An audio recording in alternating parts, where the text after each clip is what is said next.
go live over there. I'm going to get myself off here. So at 6 o'clock, Laura, it's all yours, and we'll do the same as usual, and I'll call the people and we'll go from there.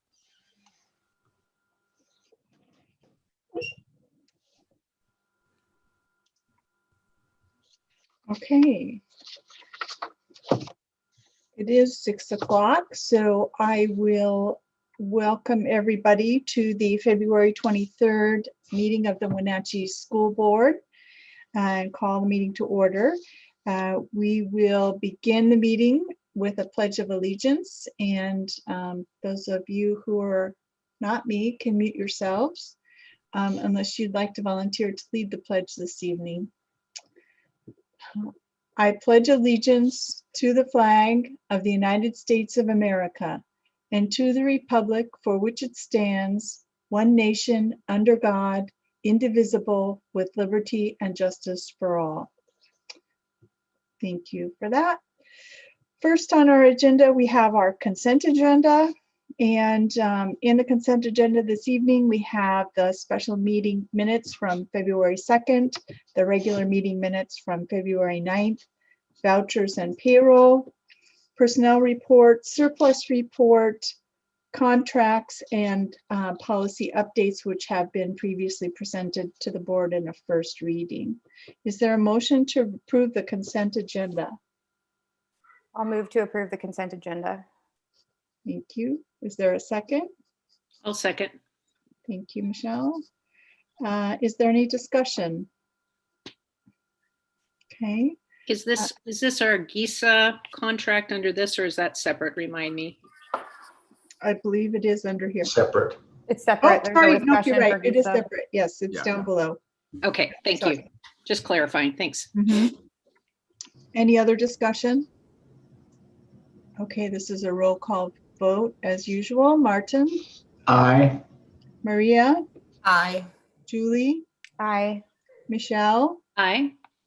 Laura's aye as well. Motion carries. Thank you.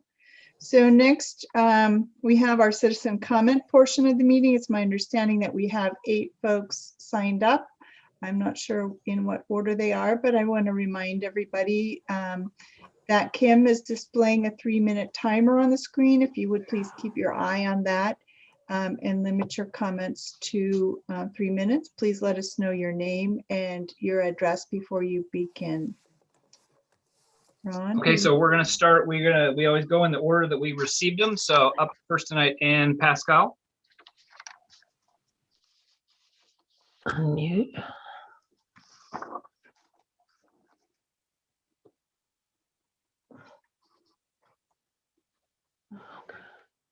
Okay, You are on. okay. Hello, my name is Ann Pascal, and I live at 4266 Jim Smith Road in Wenatchee. And I have taught in the Wenatchee schools for almost 20 years. And I've been connected for 40 years through being a classroom volunteer, PTA president, served on various committees, and my husband served on building committees. We raised 3 children attending Wenatchee schools, and now we provide childcare for our 2nd grade granddaughter. So back in March, I was working with her when the school shut down and was thankful for my background. So at least I knew that the computer work needed to be supplemented with work that was at her level, although it was up to me or her parents to find that work. I have continued to help her after school and find that the computer learning is far from quality teaching. It is either too easy and boring or difficult. She needs someone there to help her stay focused when they are easier and navigate the difficult tasks so she doesn't get frustrated and give up. And this is what teachers do every day in the classroom. Sometimes I can help and sometimes not. We are now a year into this and have seen that what the school district is doing is working, and it's time to push forward and move to all day in school learning. Seeing the excitement and yes, a little apprehension on my granddaughter's face when she heard that she would get back to school was a joy. I know it hasn't been easy for anyone, and I want to commend and thank the principals, teachers, staff, and parents and children that have made the hybrid model work as well as it can. Last fall, there were elementary schools prepared to open for full-time in-school learning for all children. They had figured out how to follow the 6-foot recommendation and implement all other precautions necessary. It seems that it would be prudent and logical to bring the elementary children back now and then put your effort into bringing the middle school and high schools back as soon as possible, where the numbers are more daunting. It might serve the district better to use local information and statistics and the dropping to non-existent COVID cases in our schools as a measure of whether to return to all-day school learning. Wenatchee School District has weathered challenges before by being proactive, community-oriented, and working with parents and teachers to deliver the best education for our students. It is disheartening and disconcerting when you hear from our leaders things like, "This is as good as it gets, stay the course with hybrid instruction this year," and holding out an intention for full-time learning in the fall, and that children are still learning just in a different way, and that there are parents that need to be stopped. We hear no clear plan for reopening in the future. The community has shown support for the district by passing the levy and trusted you to figure out how to reopen the schools. This is the time for transparency and working together. Use the expertise and willingness of our community and other communities to help, and not see it as a way to undermine the school board or teachers' unions. After all, who is the district really serving? It is our children, their students. Everyone is feeling pressure to educate our kids. Teachers are feeling pressure to get kids caught up. Parents are worried about kids falling behind academically, socially, and emotionally. You, the school board and superintendent, are responsible for this, not teachers. Schools are receiving lots of money to mitigate the impact of COVID. This money should be used quickly and appropriately to do whatever is necessary to reopen full-time. Thank you, A year Anne. later, it is unfathomable to me that there are no plans, no scenarios, no willingness to work with those who have been successful to reopen. All the community is hearing are more roadblocks. You Anne, should be I'm gonna giving ask yourselves a you to pat on the stop, back. ma'am. Could you please stop? Your time has gone past. I let you go about a Okay. minute more. If you have additional comments, looks like you've got them in writing. Please feel free to email those to us so that we can read them completely if you feel like we haven't gotten everything that you wanted to say. Okay, thank you very All much. right, thank you. Appreciate it. Uh-huh. Who would be next, please? Okay, next up is Tracy Walsh. Okay. Hi, my name is Tracy Walsh. I live at 755 Castle Heights Drive in Wenatchee, and I am an elementary school teacher here in Wenatchee School District. And I'm going to be reading my comments because honestly, I'm a little nervous about this. I feel like I'm putting myself out there, but I really do feel strongly about what I'm about to say. I'll be honest, this isn't easy for me to get up and talk to you at this point. I would love for life to be normal. I want kids in my classroom all day. I want high fives, handshakes, and hugs. Unfortunately, a whole year later, we're still in the middle of a pandemic that is forcing us to make decisions that are not easy. I applaud the Wenatchee School District for putting science first this year, for striving to keep our staff, students, and community safe. The protocols in place at this time make me as a scientist and educator feel comfortable being in school. I teach 5th grade and my students have been back for a month. With the small class sizes, students are able to interact with each other 6 feet apart without staying at our desks the whole time. I can also meet individual needs, provide emotional support, and help fill in gaps from the spring and fall because of the small class sizes. I do get frustrated. Not everyone is doing their asynchronous work, but most of them are now. The cool thing is that 10 and 11-year-old students are learning to take pride in their work and are pushing themselves to get work done. I worked really hard on that. I'm impressed with their growth as scholars this year. They're learning more organization and perseverance than ever before, and I predict this will pay off in the long run. I know that there are some in our community who want full-time in-person learning immediately. I get it, it's hard. But I've seen a 5th grade classroom in my school set up COVID style for 22 students. That's how many I have in my class. If students all came back, I would literally have no room to use the whiteboard, and students in the back row would have 6 inches of space for their chair. Students would be sitting in their seats most of the time with little movement or interaction with other students. They would get whole class lessons or computer lessons with little personal or small group support from me, their classmates, or other teachers. Cleaning and hand washing would also take a lot of time, and one student would get to sit right in front of the sink.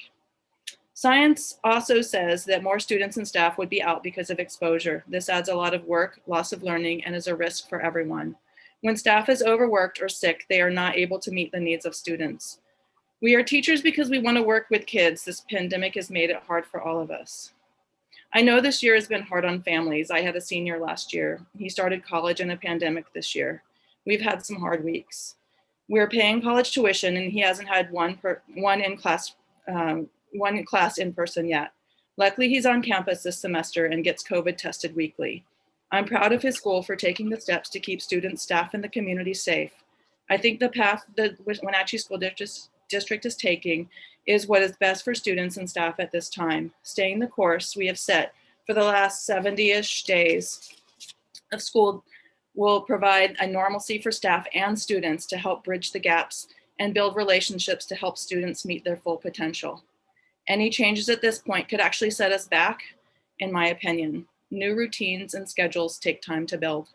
I also think that before we go back full in person, that we need to make sure that all staff, not just teachers in the building, have the opportunity to have a vaccine if they want to. Thank you. Thank you. Next. Okay, up next is Annette Mueller.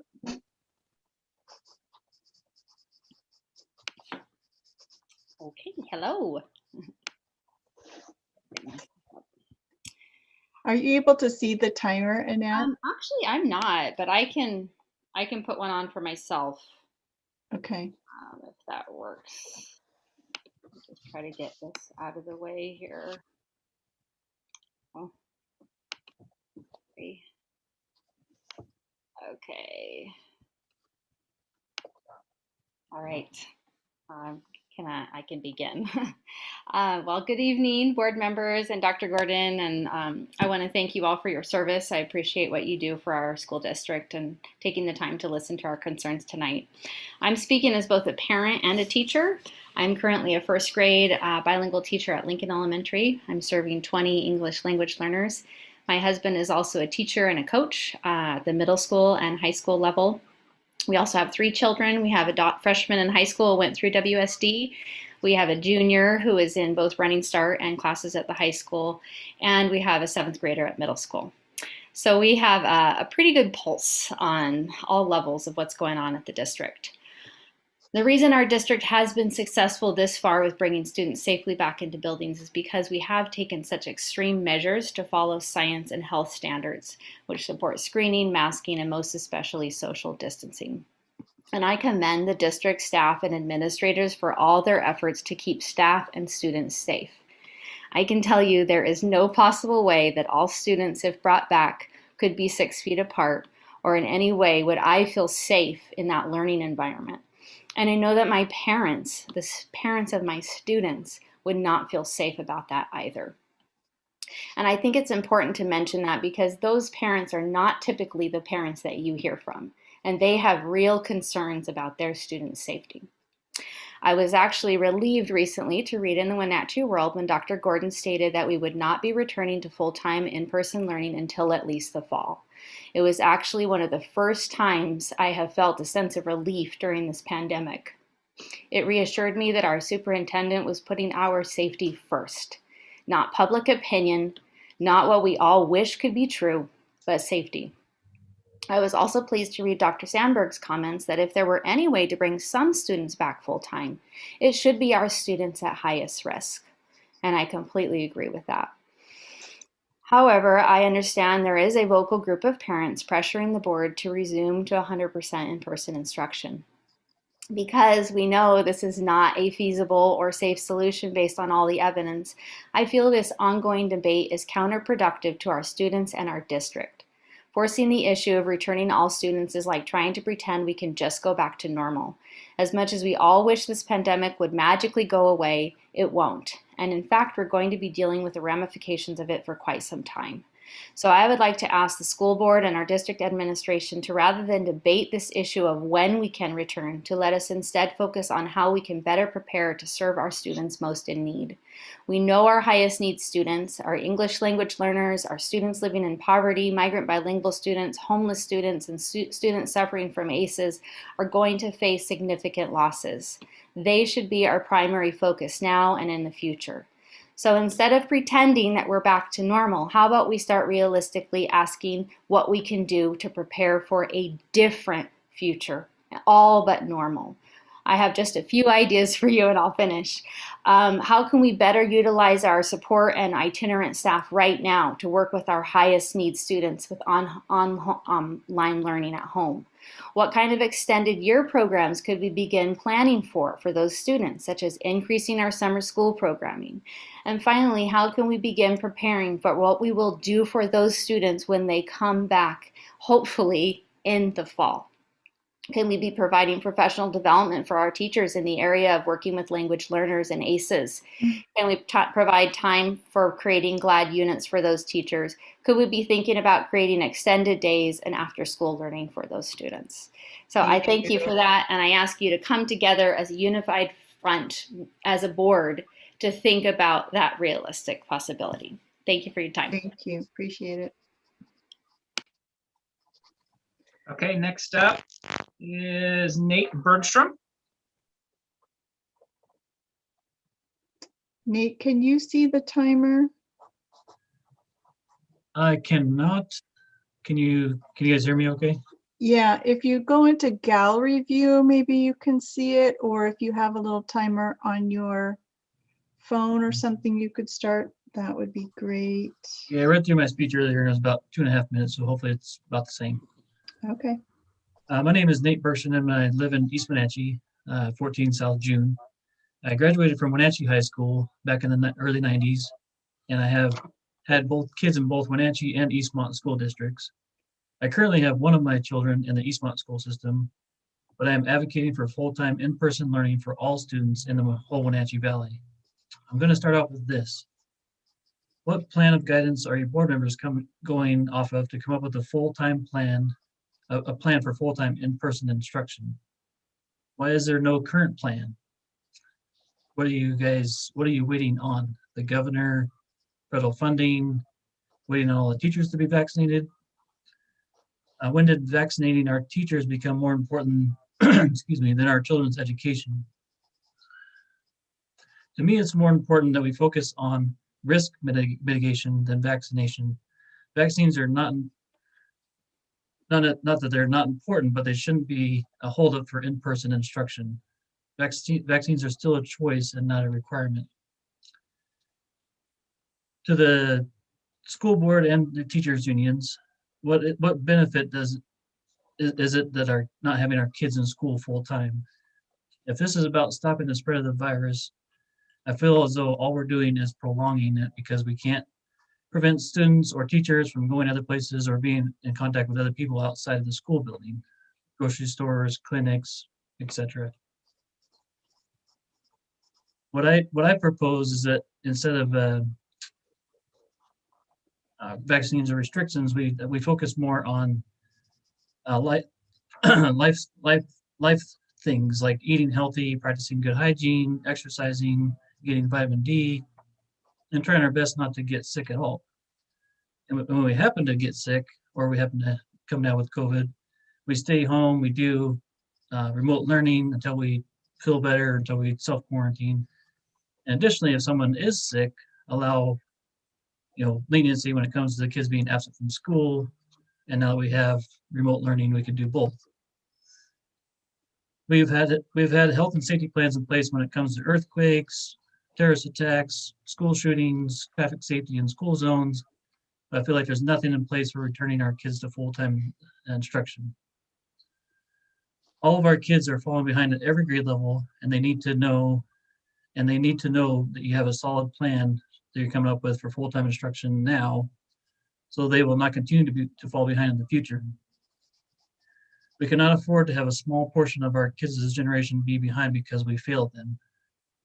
You who are elected officials need to take a stand for our children, because we can see with the facts and data coming in that our children are not doing well with what we currently have in place. Thank you for your time. Thank you, Nate. Okay, next up is Monica Christensen. Oh, good. Thank you. Hey, good evening, school board. Hello, Monica. Okay, we'll start. I'm Monica Christensen, the president of Wenatchee Education Association, and I live at 1214 Crawford in Wenatchee. For the past several months, most of the public comments have been from speakers who want the schools to open fully, get things back to normal. We've not heard from many parents who want to stay fully remote or in a hybrid model. Why not? There are a lot of them. Consider the number of families opting to attend WIA. Maybe we haven't heard from these parents for the same reason we've not heard from a lot of teachers. Teachers are reluctant to speak up because they feel they've become the punching bags for the community members insistent on returning to full-time immediately. Many of our teachers have powerful stories to share, but they're unwilling to bare their souls to the school board or the community. So you will not be hearing their personal stories because they don't trust that they won't be crucified on social media the next day. They're worried about retribution from the community in which they live and from the families they are working so hard to serve, and rightfully so, because our teachers have heard it all. The teachers are not immune to the rhetoric being spewed daily on social media, and it is hard to listen to when they feel they've invested so much of themselves and their time into this school year for the students that they are teaching. Our teachers care about your children. They care with all their heart and all the capacity they can continue to muster. But it's hard to believe that some of the community cares when teachers hear their students' weekends were filled with sleepovers and birthday parties. And no, we didn't mask because my family doesn't care or believe in COVID. It's not a big deal. Well, it is a big deal to our teachers. It's a big deal to the teacher who's lost multiple family members to this disease and is concerned with worry that someone in their immediate family will soon be next. It's a big deal to the teacher whose immune system is fragile and compromised due to health conditions beyond their control, knowing that being exposed to COVID could lead to life-altering complications or death. And it's a big deal to the teacher whose son ended up in critical condition over winter break after developing COVID-caused MIS-C, spending a week in the ICU at Children's in Seattle, not able to see his family. This student continues to be seen at Children's for treatment to his heart, not knowing what the long-lasting effects COVID will have on him. It's a big deal to this teacher because if she were to be exposed and bring that virus back into their home, the results could be tragic. I've had conversation after conversation with teachers about their stories. My heart has ached for them, for the fear they feel for themselves and their families. Right now, we are thankful that Dr. Gordon and the school district has a model in place that has all students in school, learning alongside their teachers and peers while still maintaining the mitigating strategies for health and safety of everyone.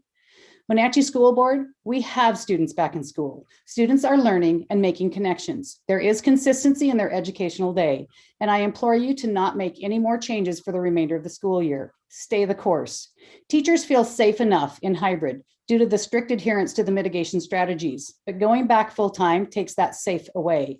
Please think of yourself as the teacher who walks into that classroom every day with a smile on their face, greeting their students, knowing they could be sacrificing their own health or the health of their own child because getting students back in school full-time was more important than staying the course.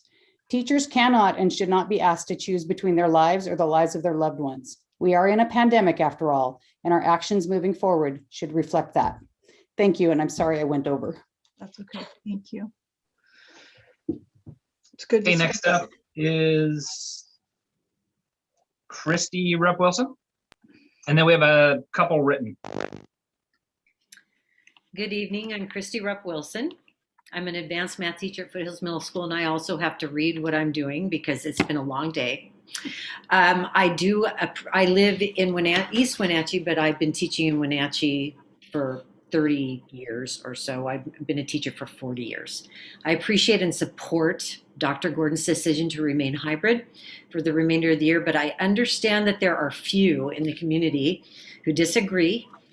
I know that in-person school is what is best for kids. I do. I was thrilled to see this closely orchestrated hybrid situation is successful so far. We are meeting our students' social and emotional needs with 300 kids in the morning and 300 kids in the afternoon while using CDC mitigation strategies effectively. I couldn't imagine all at once 600 students in the halls, on the stairs, in the commons, sharing food and whatever else one might expect us to control. They're adorable. I mean, seriously. On February 6th, a simple basketball tournament in Pateros became an epicenter for a spread of COVID-19 infections in many counties. This worries me even further with the highly infectious African variant that is now present in Idaho and in Washington as of today. Most of our families are doing their part for the community, but not all. Students love to share about traveling out of state for sporting events, family vacations, hosting large birthday parties, attending large church events, and large sleepovers. They have family visiting from other states without any precautions, while my fingers are split and bleeding from the large amounts of disinfectants I'm using, trying to safeguard those that might be vulnerable to severe complications. And we have a few students or families that are just recovering. After teaching 40 years and over 6,000 students, no kidding, I am still not eligible for a vaccine. At what point do I decide to endanger my health? Well, they are all my kids. Full-time school is not physically safe. Where's the balance? There is no balance. We, the Foothills Middle School staff, care about academic, physical, and mental health to the very core of our beings. But full-time school is requiring too much. Academic health can be recovered. It can be, but not physical health. Please maintain the decision to remain hybrid for the rest of the year. Thank you. Thank you. And we have 2 written comments. Kim, I'm assuming you're reading those as we do usually? Yes, I will be doing that. All right. Okay, so our first one is from Amy Hammond. She says, I am writing to you tonight as a concerned and frustrated parent. My question to the board and district is, what exactly is it going to take to get our children back in school full time?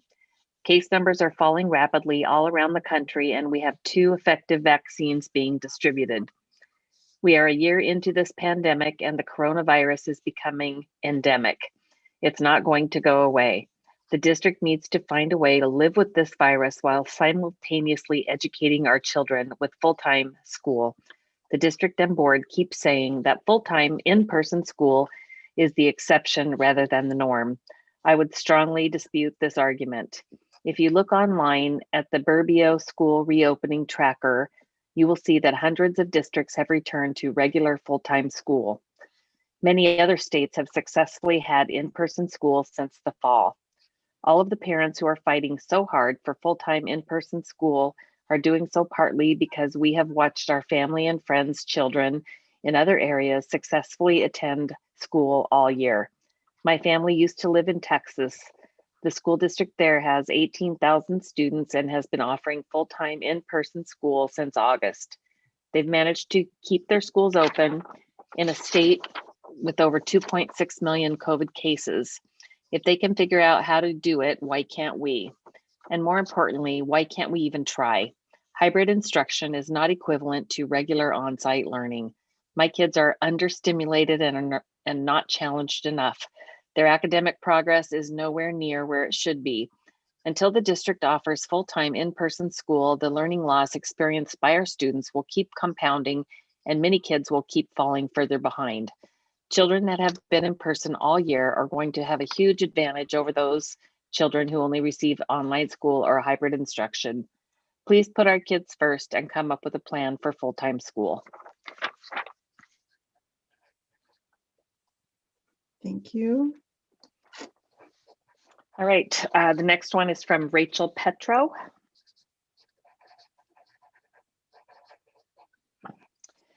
Good evening, my name is Rachel Petro and I am a mom of 2 attending Wenatchee School District schools. Our address is part of your records. The 2,000 character limit in written public comment does not equate to 3 minutes of verbal testimony. Please update the character limit for those who are unable to testify verbally. As members of the school board, you are to define outcomes and set the course for the school board, including setting high instructional and learning goals for staff and students, and nurturing a climate conducive to continuous improvement.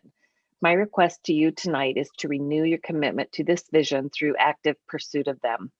You may or may not be aware that there is a growing perception in our community that continuous improvement, e.g. by working to return kids to school full-time, is not a matter of priority to you. Despite this growing perception, the community has demonstrated its good faith in you by by continued enrollment of our kids in the Wenatchee School District and support of the recent levy. My guess is that this perception does not reflect your wishes as a board. There are a number of ways this perception could be changed. Sincere engagement of parents involving diverse groups of the Wenatchee School District community, parents, employers, children, WEA members, WSD staff, transparent information, test scores, data indicating learning levels, etc., and aggressive pursuit of continuous improvement would all demonstrate your commitment to the Wenatchee School District vision. It is no secret that kids, teachers, Wenatchee School District staff, and parents are not thriving in remote or hybrid learning models. We can and must do better. To be sure, there is no easy or perfect path forward that will get our kids back in school full time. But if the path is not taken, no progress will be made. The long-term consequences for our kids and our collective future are at stake. Please push forward, seek and ask for help from your community. We are all here to help. We desperately want you to succeed because when you succeed, we all succeed. Thank you. Great, thank you. And so that's everybody, is that correct? Yes. Okay, great. Thank you very much. We do appreciate those comments, and they are a priority for us in these meetings. Next on the agenda is our ASB reports. Do we have ASB reports today? We do. There's James. Right. Good evening, board. To start things off, we've been working hard on the Jan's Friends Talent Show, which the beneficiary of this year is the Women's Resource Center. And so folks at home, stay tuned for more information about how you can help out with that and perchance even visit that, whether or not it's online or in person. We're still working out some of the details, but we're very excited with that project. Next up, we put on a couple events for Valentine's Day, the first of which was people could buy a rose for someone else in the school with a message, as well as we kind of made some die-cut hearts and set those out on cars in the parking lot during that day. This week, we're doing a Disney-inspired Spirit Week. Today's day was Twin Day. I'm still wearing my outfit. A couple of Buzzy and I just had gray sweatshirts and blue jeans. Something really easy, but we all had it. We're also doing, working with some of the counselors, more specifically Mrs. Anaya, to create some videos for incoming freshmen to kind of talk about the high school, some of the culture in the high school, and clubs, just to kind of get the word out to people as they come in. Our diversity team has been working hard, first celebrating the Lunar New Year and giving an informational board about kind of all the things up with that, which was super cool. And they're also working on now a board for African American History Month, which has a QR code that you can scan and kind of take a poll online with some questions, which if you take, it puts you in the drawings for potentially getting a prize. Our junior senate has begun to work on prom, kind of figuring out what that would look like this year. And likewise, our senior senate has begun to look at graduation, kind of figuring out what that will look like this year as well. We've also been doing some kind of internal ASB reflection as we move into the second semester. So yeah, do you guys have any questions on any of that? Any questions about what school's like from my perspective, anything at all? Yes, tell us what school's like from your perspective, please. Sure. So I'll start off with the things I like about hybrids. So I like seeing some of my friends every day. It's really good to see teachers in a teaching environment where they're much more comfortable in than I think online. Online, it was a while just kind of figuring everything out. And then I'm in the AM, so I like having the afternoon to myself to either do homework or do whatever I will with. I think one of the main reasons that the push to get back to the in-class schooling was so strong was to kind of address emotional health for students and teachers. And I think that goal was largely accomplished from the people around me. On the more academic side, however, I will say that classes have either stayed pretty much the same as online or they've gotten worse. Classes in which you are kind of assigned something to read, go home, read it, come back, go over what you read. Those classes are pretty much the same. But other classes, such as language classes, where the amount of time you spend in class is directly proportional to your success in that class, have gone down as you're spending less time in the class. Most classes, though, are somewhere in between on that spectrum. For instance, math classes need a lot of time because they need to be able to expand to kind of address the students' understanding. And so I've noticed in my math classes personally that we're moving pretty quick, just so we can get to a point where all the instructions are there so we can do the homework at home, right? In all my classes, tests have changed at least a little bit from where before. For instance, there's usually like an online and an in-class kind of portion, or the entire period is dedicated to the test and it's a little bit shorter than it would be normally. I will say, whether or not you think that's good or bad, it's up to you. It's just kind of different from my perspective. One of the things that I think people were looking forward to with going back to school is making it easier to see teachers outside of class to get that extra help they needed. However, at the high school, at least, because it's really encouraged to show up, and the moment you show up, you go to class, and then the moment you're done with class, you go home. It's still hard for students to kind of meet up with teachers to get that extra support that they may need from them. However, it is still leagues above what online was like trying to get help from teachers. From an ASB standpoint, it's markedly worse. The way our ASB groups work in the school is we have groups set up for both the A day and B day. And because of the AM and PM cohorts, and because the schedules were set up by transportation, our groups are kind of just split randomly, which makes it harder for communication and that sort of stuff. But that's just kind of a byproduct of the system. And we've been working hard to kind of overcome that. That's something that I expect will just stay around, right? As for how COVID protocol is followed in the school, masks are on and they're worn correctly by everybody. However, outside of the classroom, social distancing is nearly non-existent, even with having half the school in the school at a time. Hallways are still filled to the brim in between periods, just since the school's pretty small for the amount of students we have in there. But overall, there's things that I appreciate about it, and there's things that I wish I could change. However, I think it's smart to kind of take it slow and see what happens. So yeah. Thank you. Thank you for volunteering to do that. Appreciate that. Thank you guys. Yep. See you next time. Can I just So, comment? yeah, James, I don't know if James, if you're still there. I appreciated hearing your perspective on the social emotional, the academic, meeting with the other ASB folks, and the social distancing. All that is really important to hear from a student's perspective. So thank you for sharing that. I really appreciate it. Once again, thank you guys. Have a good night. So now I suspect we have Aria Rumbly Wells in the wings. There she is. Hi, everybody. So for Westside, we have just a couple of quick updates. We are still working hard, keeping our momentum going as we're continuing in our hybrid format. The students and staff are happy to be back in person for at least half of the day. And we're settling into routines and working to learn as much as we can and getting closer to the goals that we have for our hybrid format.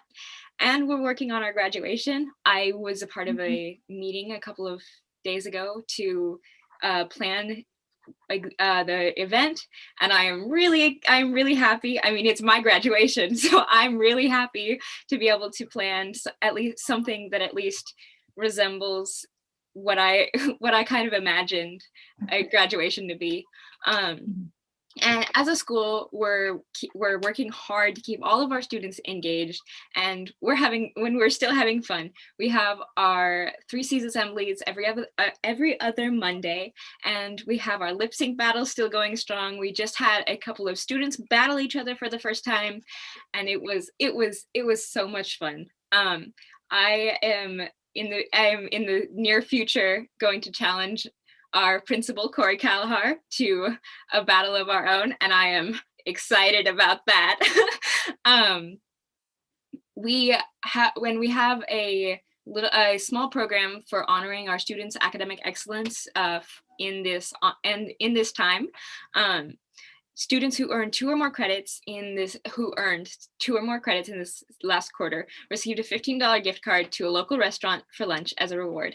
As normally we do this as a banquet at lunch, but obviously that can't happen now. And so we found a way to move that and have that as an experience still that we value a lot. And leadership, we're still doing shoes, surprise. But now we've partnered with our local Girl Scout troop to collect and place those shoes. And we're really excited for the opportunity to work with this local organization, and we're just really happy to have reached another group that wants to work with us in this. So yeah, besides that, we're kind of just trying to keep going, but it's been good.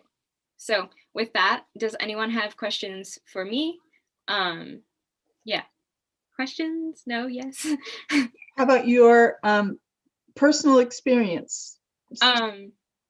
I have less than James did, as I'm full-time running START, but I have been able to get into the building a bit, and I've done some tutoring, as just distance math tutoring, and I've been able to see some close friends of mine who went into the building for the first time as we started hybrid learning, and they're enjoying it tremendously. And we do have a much smaller setting, and it makes it feel, when there's only half of the students, it makes it feel like even more of a tight-knit community that we're all working on this together. And it does just still have that West Side feel of family.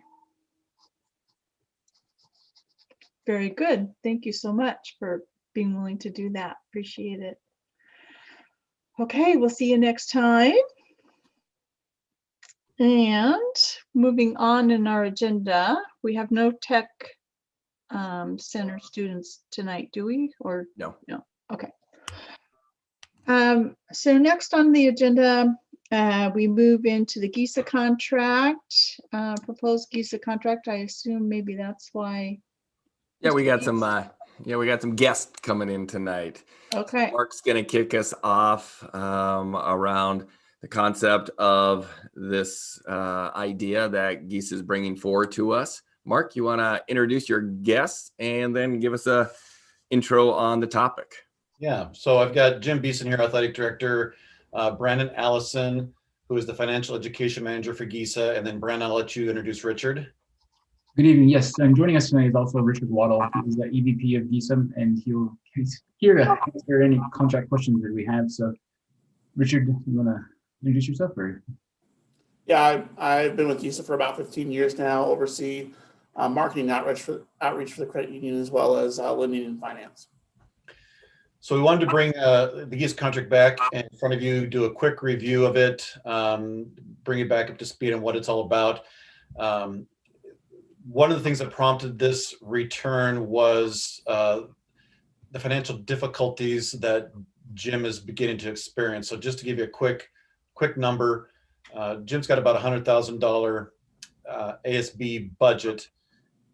70,000 of that is the money is generated through ticket sales.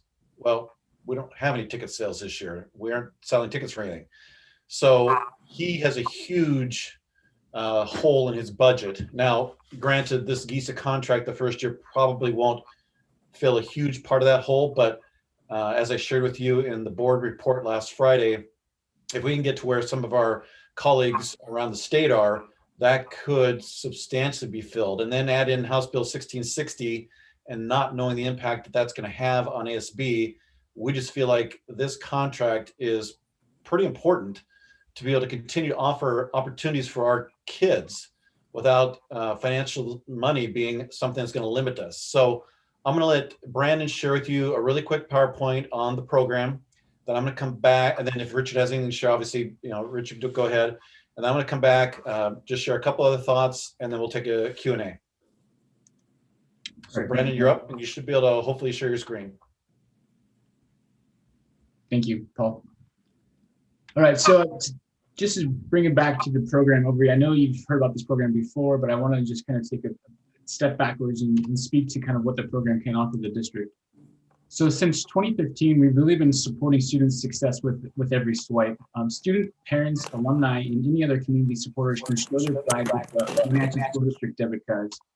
This is available at no cost to your district and to our members. Essentially, this is a continuous fundraiser for your school district that empowers community members to support your district by way of a traditional debit card.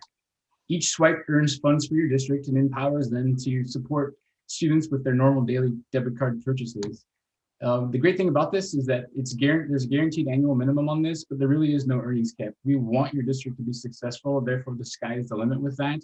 And as Mark mentioned, some of our partners that we have on board now, we currently have 19 school districts on board with this program, some of which who are now seeing 3 to 4 times their annual minimum in just their second year.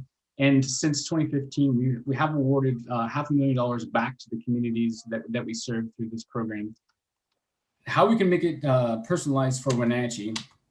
So again, this really is designed to be unrestricted funds to benefit the district and or student needs. And it really can be used for enhancement of programs, hybrid learning formats, whatever the need of your school district is, as long as it is to the benefit of those students, you guys get to choose how those funds are allocated.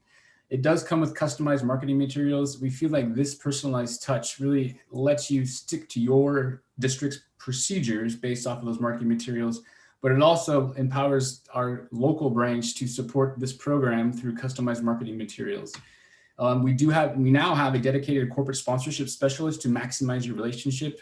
Should you choose to become a premier partner of ours, our corporate sponsorship specialist, Josh, will work directly with you to figure out exactly how you can maximize this relationship and earn the highest possible dollars through that. We do have tailor-made Wenatchee district debit cards for both high schools. So I know that there's a lot of demand out there for the Panther card, but we also, of course, do not want to forget about the Westside High School. So both cards will be available. Eastmont has come on board last year. They're in their 3rd calendar month of this. And since the inception of their particular card, they've seen 3 times the amount of cards issued since day one. And I am in continuous conversation with our branch manager in the Wenatchee branch, and she is saying that the Wenatchee district community members are consistently asking for their cards to support the Wenatchee School District as well. So just to see a quick little mock-up of this, I did ask our talented design team to create a couple cards. So here's what your card could look like. Should you choose to have these cards, we will create 3 to 4 card options for you to see exactly what these cards could look like, and then your district can select which preferred design you would like for both high schools. So I will turn it back over to Mark now.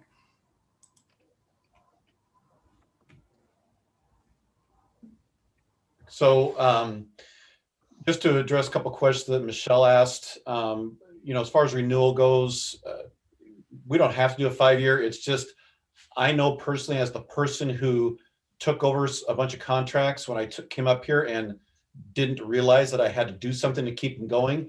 I have to remember to do that. But if that's something the board wants us to do is change that to 5 years and it must be renewed per board, that's totally fine.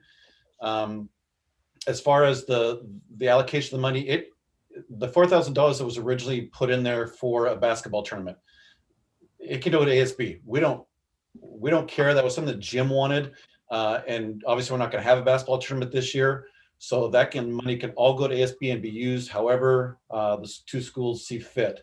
So those 2 things really are not an issue. That's really all I've got to say. Any questions from you, the board? Yeah, I appreciate you bringing up my my concerns, Mark.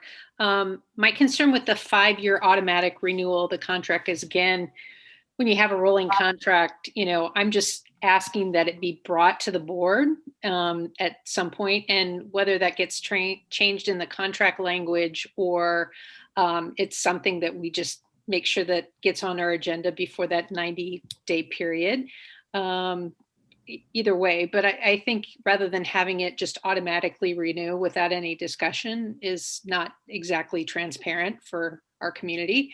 And I think we all would like to hear updates on how that's been going. And then my comment about, the money was going to sports, which sports is part of ASB. But your cover letter basically kind of urged that because of the ASB funding getting cut because of House Bill 1660, my question is why isn't this going to kind of ASB in general?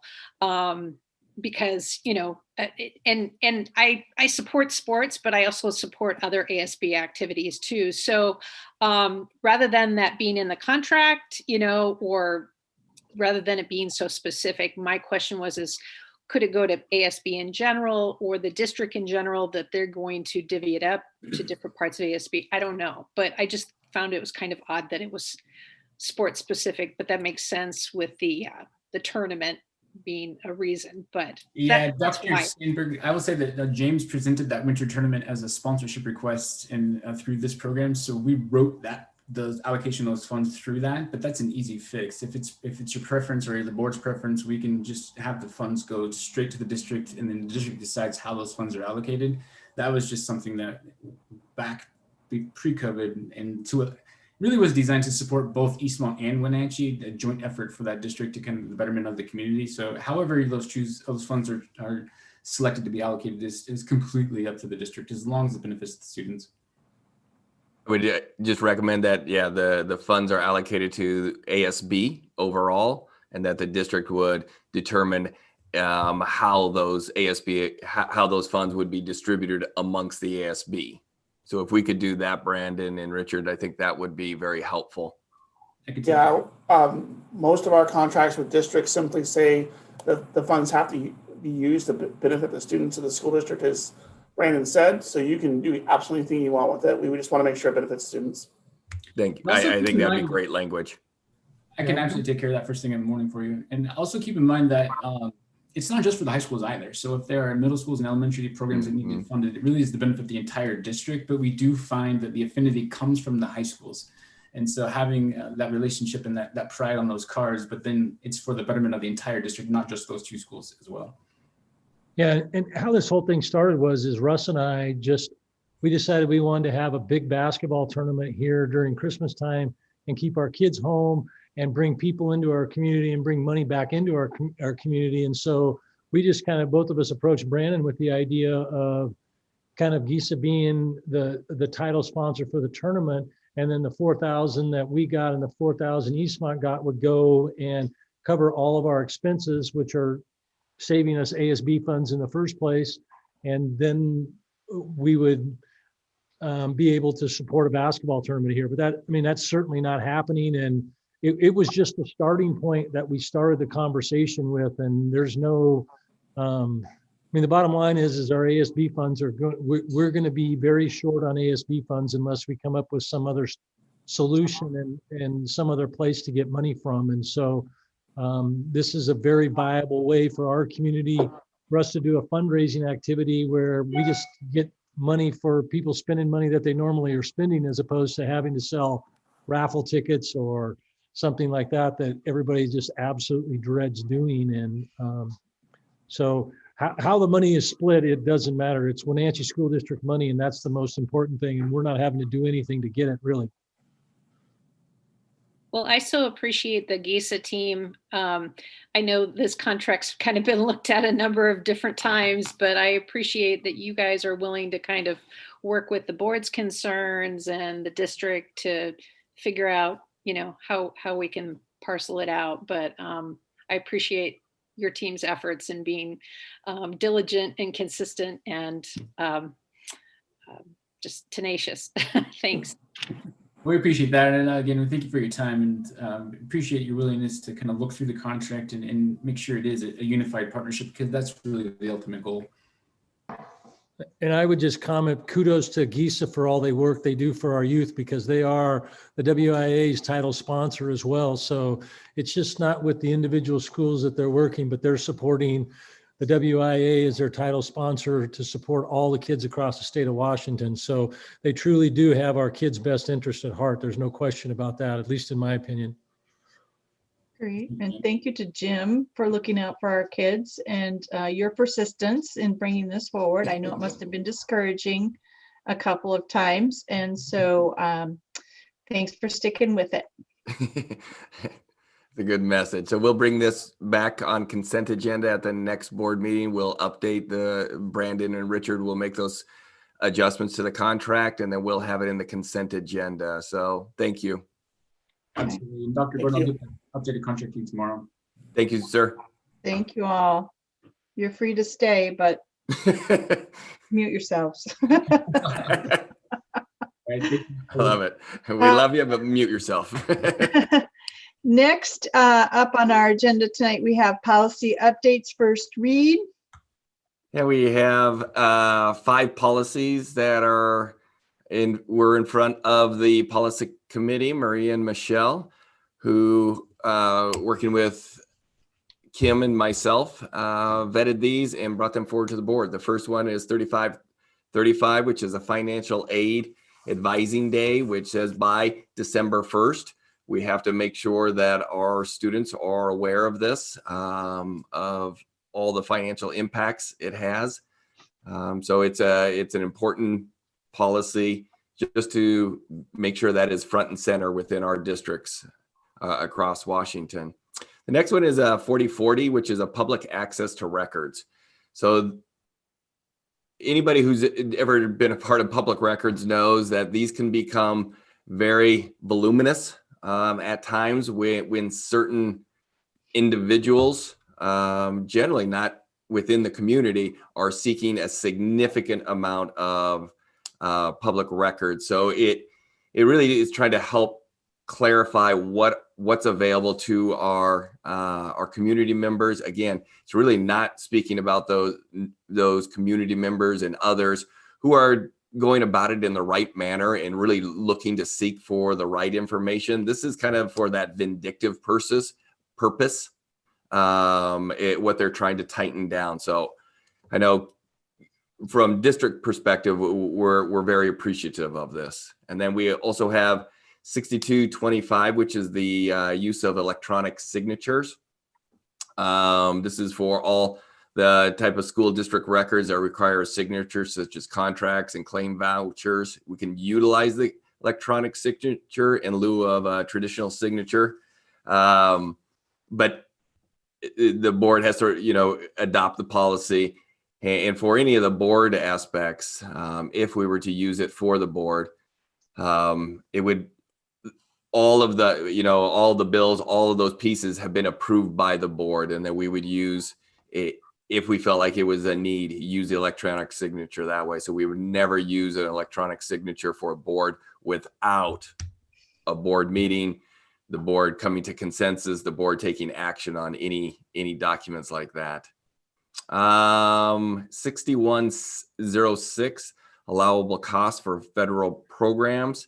This is guidance regarding use of federal funds to pay employees, allowable costs for federal programs to reflect the necessary language identified in the federal guidance. So it's a little bit of just a cleanup there. And then 3131, this was a discretionary policy around transfers, moving out of the district and to another country. Michelle and Maria really spent a lot of time kind of talking through that and making sure we have really clear language. This was at times somewhat confusing because of the language used, and I really appreciate the 2 board members really continuing to ask questions and push on that so we had better clarity, even amongst us at the committee. So we understood it. Mark Helm was a huge help as well, just trying to clarify in district, out of district, and then it really was for students who were literally moving out of country as well. So Maria, Michelle, I just did a quick highlight. Anyone that you want to hit on, talk on? Yeah, I just want to make a comment about the financial aid day, the first one you talked about. So our high schools are already doing this, but they've also had Gear Up kind of assisting them with that, but their goal is to, although Gear Up will, I think, be going away after this senior graduating class, we don't have any more Gear Up classes, but the high schools will be continuing that process. So we've had an assurance from the high school staff that, that this this is important, this is very valuable, and that our students need that. So, I think it's a really great policy that WSD came up with. So, Thank you. I don't have much to add to that. I was going to mention that what Michelle just said in regards to the public access to district records. You know, everything complies with the Sunshine Law. We touched on that as well. And yeah, choice. That's a one that took a while for the district to work on. And I think it hits all the spots, and then added that additional paragraph, section E at the bottom, that covers out of district transfer. So we're good. And I just want to give a shout out to Kim, because I know Kim stays incredibly busy putting together all of these policy changes and looking at all the WSD updates. So I know Kim doesn't usually show herself on screen, but I just want to thank Kim for all her hard work, for all she does, but particularly for the policy committee. She does a lot of the behind the scenes stuff. So thanks, Kim. Thank you. You're welcome. Any other board members? Yeah, I have a question on the public records policy, because it's kind of in my I know, it's your world. Yeah, so this is like a really, really scaled down version of access to records. Do we have additional detailed policies regarding the charges? You know, there's been several updates over the last year for charging for electronic records, because I deal with those serial bad faith requesters all the time. And this certainly, nothing jumps out at this as curtailing any of that. No. But I just want to make sure we have those mechanisms in place somewhere else for the electronic records, the charging by data, terabyte, whatever. We do. We do have that at our disposal. It has not been a tool the district has utilized very often in the past, from all my understandings. You know, as Kim and I have tried to piece this together over the last year and a half, I don't believe it was widely used. I mean, Maria probably knows quite more about the history on that, but it is in our policy. Okay, I just want to make sure rate in which we can charge. Right, have the mechanism there, and that in itself has been caught up to the updates that were just done 2019 or something. Yeah, correct. They have been, yes. Okay, perfect. That's all from me. I may be adding an overlapping question to that. Oh, sorry. No. Policy 4040 says the superintendent will develop procedures and appoint a public records officer. And me not being familiar, I didn't see anything under that number as old procedures or anything like that. What is behind the policy, which is just very simple? So there is the procedure that we follow. So Kim is our official public records officer. So all the requests go to. Ultimately, she organizes all of those pieces and asks individuals to do the searching and trying to coordinate it, or reaching out to legal services if it's beyond our capability, which Kim has really done a great job of understanding that, but there is a procedure along with it. Well, maybe I'm being funny, but what I read was that Kim was the designee of the superintendent, and I know that she's been doing a great job. With the new policy, there's a specific title, and it refers to procedures which perhaps need to be more clearly identified, or perhaps not. I'm trying to clarify my own understanding as to where we are. I can get that for you, Martin, right here and right now. I would have to click around. No, that's fine. I just wanted to raise it to make sure that we do, if we've made some changes, that we've got all the backup in place and that it's identifiable. I'll make sure I do that tomorrow and then share that with the board as well before this goes to the consent agenda in 2 weeks. Good question. It's not, Martin, just if I may, it's not a new policy. It was updating of a very outdated policy with all the newer updates to the law, as Julie, I'm sure, is aware of. So you can see a lot of redlining in the policy, but we are following all the current procedures. Our policy was just lacking in being updated. Right. Yeah, just as sometimes you have a policy and then with the same number, you have a procedure that goes right behind it, which is much more detailed. I'm going to assume that updates in this policy don't really impact the procedure because the state law has a lot of the procedure already built into it, which is you have to designate a public records officer. Part of what this did is it confirmed that piece of we don't maintain the indexes, and we may have already had that in there anyway.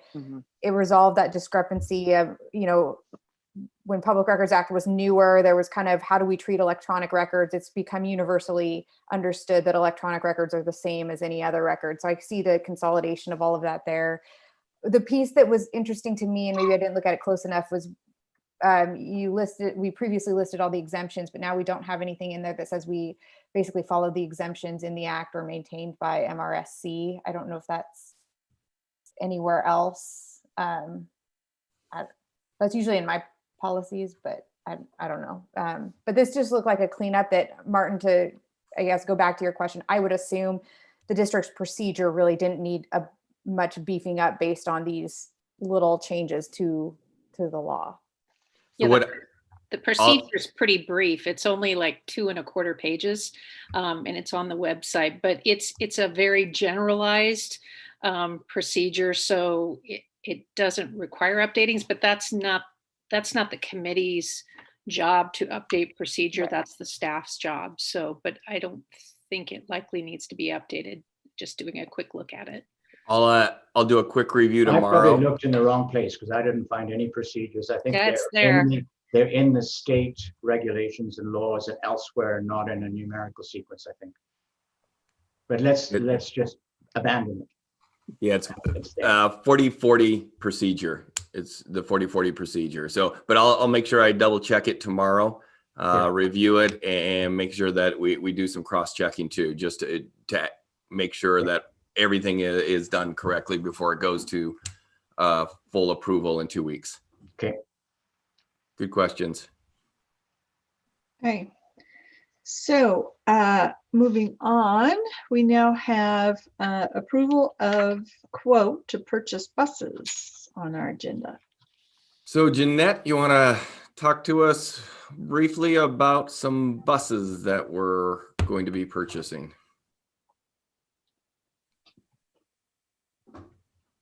Yes. Sorry, I just realized how dark it is in this room.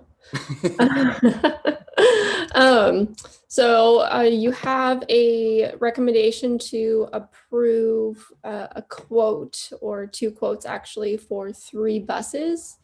This is very similar to last year with the Department of Ecology grant. And so same grant, different buses this year, obviously. And so all that information is presented there. Similar to last year as well, purchasing those options from the general fund transportation budget, as opposed to the yellow bus transportation vehicle fund budget, which is different. So any questions from the board?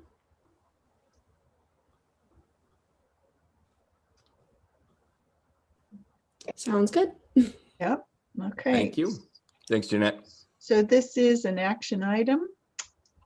So is there a motion to approve the quote to purchase the buses as presented?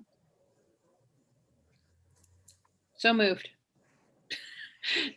I move that we approve the purchase of 3 buses for the Wenatchee School District at a cost to not exceed the amount that's in our cover sheet. I'm sorry, I don't have it in front of me. What's our number? $411,634.44, including tax. Perfect. I'll second. Okay, is there any further discussion? Okay, Michelle? Aye. Julie? Aye. Maria? Aye. Martin? Aye. And Laura, aye. Thank you all. That was pretty quick. So next we are on to board communication in the agenda. Are there any board members that have communications they want to share with the rest of us this evening? So I have a legislative update, but if anybody else has something they want to share, I don't I don't want to stop them. Does anybody want to share anything first? Okay. All right. So I'm trying to summarize points from a few different meetings I've had. Last week's Thursday in session, which is a weekly meeting that gives us updates on the legislature. And then on Sunday, I believe Laura and I attended the legislative conference.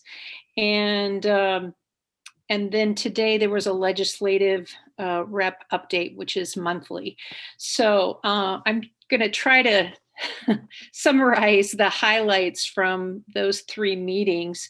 And I don't remember if I covered this at the last meeting, but the ESSER 2, which is kind of the second big financial package to school districts, was signed by the governor. And in order to get that funding tied to it is our submission for our plan, right? And I'm sure that Dr. Gordon can tell us that it's already done or that it's close to being done. We were told today that 200 out of the 295 districts have already submitted it. So people are chomping at the bit to get that funding. So that's really exciting. Another bill that's going to be going across the governor's desk, it's already passed both the House and the Senate, is EHB 1121, which is regarding the emergency graduation requirements. So they're anticipating that the governor will sign that. So a bulk of the bills right now are primarily related to budgets and the pandemic. So, and in some cases both. So, so the first one, the ESSER 2, is both, and this one is emergency grad requirements related to the pandemic. So that one should be hopefully signed soon. I just wanted to highlight a bill that we received some more information on today. It is one of the bills that is in a fairly good position of passing. It is SHB 1476. And this is a really important bill. It is regarding our enrollment declines and secondary to the pandemic, and restoring basically the budgetary numbers that we've had as a result of last year's enrollment. So if you would like to see that, and I think most of us would like to see that because most districts have lost a lot of enrollment.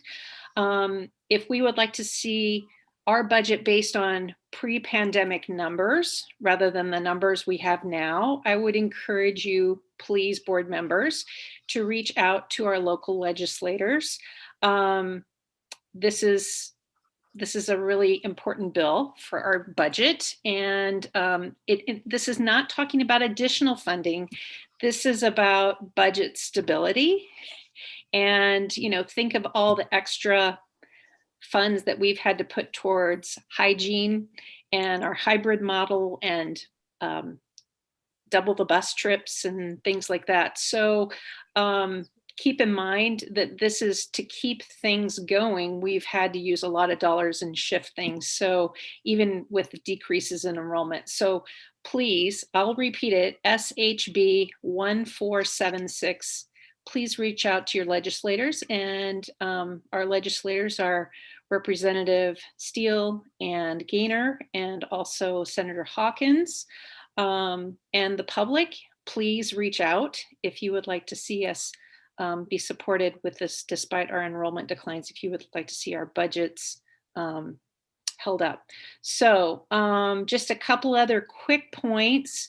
I mentioned last week about our Week on the Hill is going to be in March. In preparation for that, there will be planning meetings, which are regional, and they've broken it out by legislative districts. I believe our legislative district, which is the 12th legislative district, correct me if I'm wrong, our meeting is March 12th from 4 to 5:30, and that is online, and you can register via WSD and it's going to be a remote meeting, obviously. I will send information to Paul tomorrow if you have not received a link about that yet.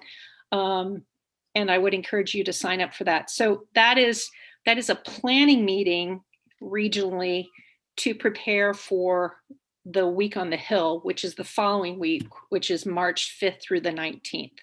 So there are more details to come about that. There's no registration yet online for that, but just keep it on your calendars.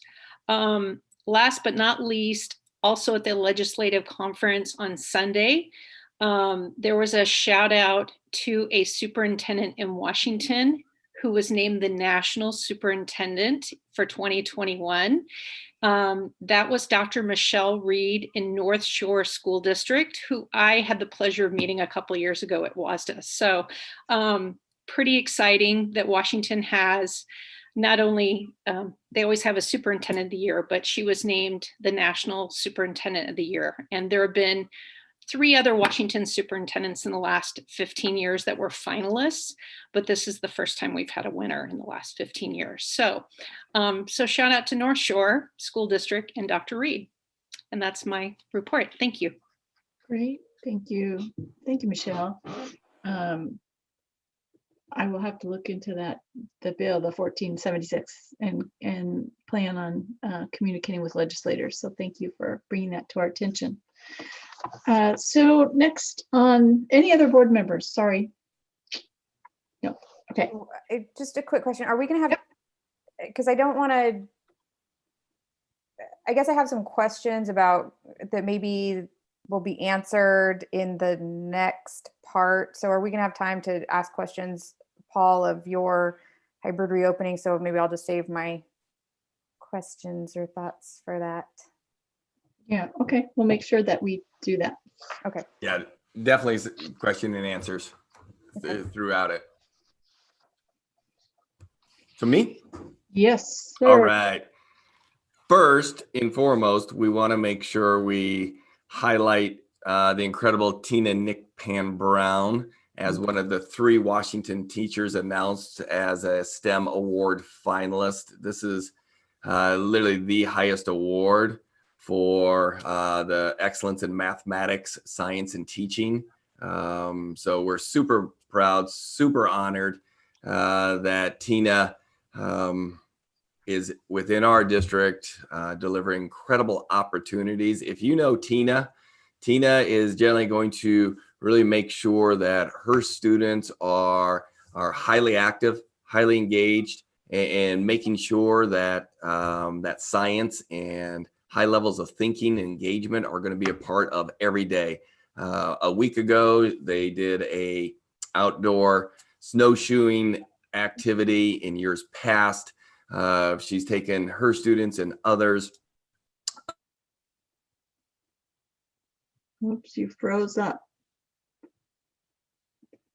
Don't know what happened, but you are frozen, Paul. If you can hear us, you are frozen. I would echo the comments about Tina Nick Pan Brown, by the way. She's a fabulous instructor. And Paul. I'm going to make the assumption his internet just went out for some reason. Anybody else there can go knock on his door, maybe. Kim? Well, where's Kim? Is she still on? Like, we can't tell because she's muted. Can't tell. Yes, I'm here. I just told him. He knows he's frozen. He's trying to fix it. Oh, okay. Ron, it's saying our internet's unstable here at the district. Yeah, I was having some trouble myself a few minutes ago. Oh, that's not good. Yeah, so it looks like he'll go back off and jump back on and probably be good.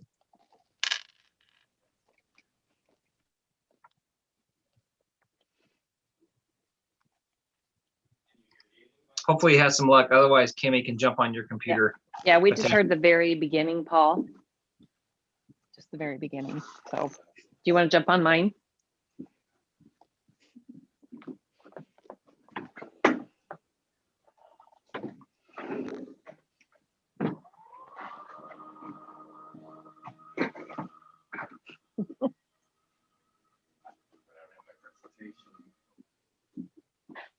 I think we can get it.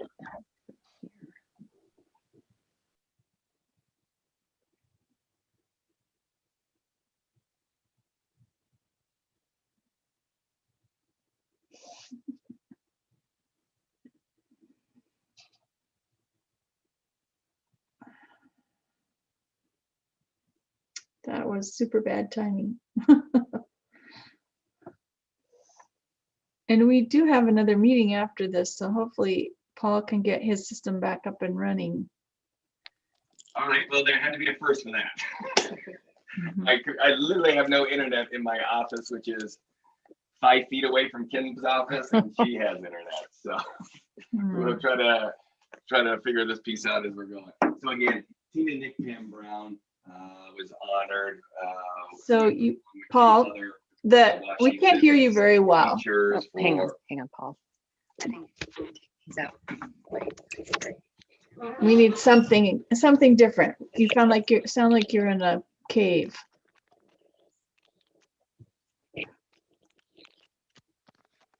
All right, how about now?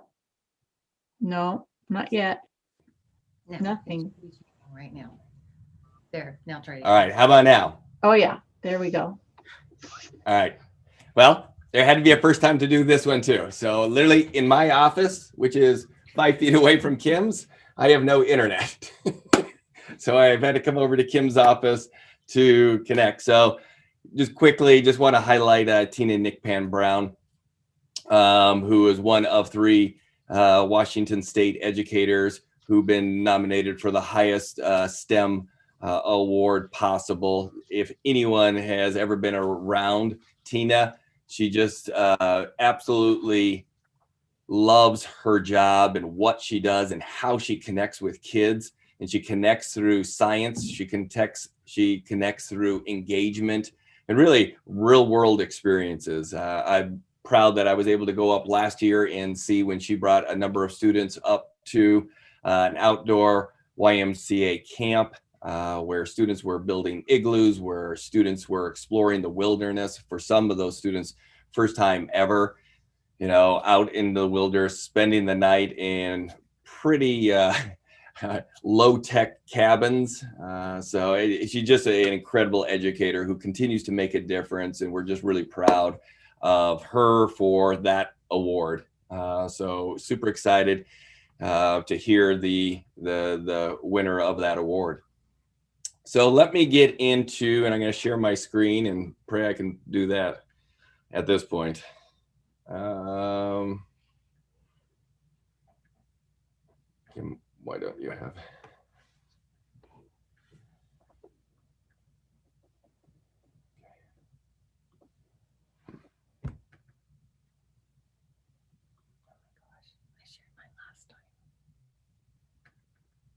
Oh boy. I assume you're not seeing a screen? Nope. Other than my lovely face? I'm not sure why we're struggling here tonight. Shows 3.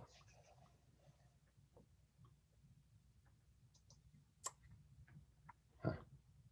You just see if my computer's back up and running. All right, so I had this lovely presentation that is obviously for some reason we're not able to share on Kim's screen right now. It's asking us some different pieces. So the overviews of it are some decision indicators to help make decisions. Oh, now it's going. Do you see that? Yes, we can see it now. I don't know what is going on here. So, Mark is sharing it for you, so he'll flip through the slides. Okay, thank you, Ron. You're able to do it? Yeah, Mark's cut it up and he's gonna go through them as he hears you and just tell him to go to the next slide or. All right. He's got you. All right, thank you. Appreciate it, everybody jumping in here. Team support. So let's go to the next slide.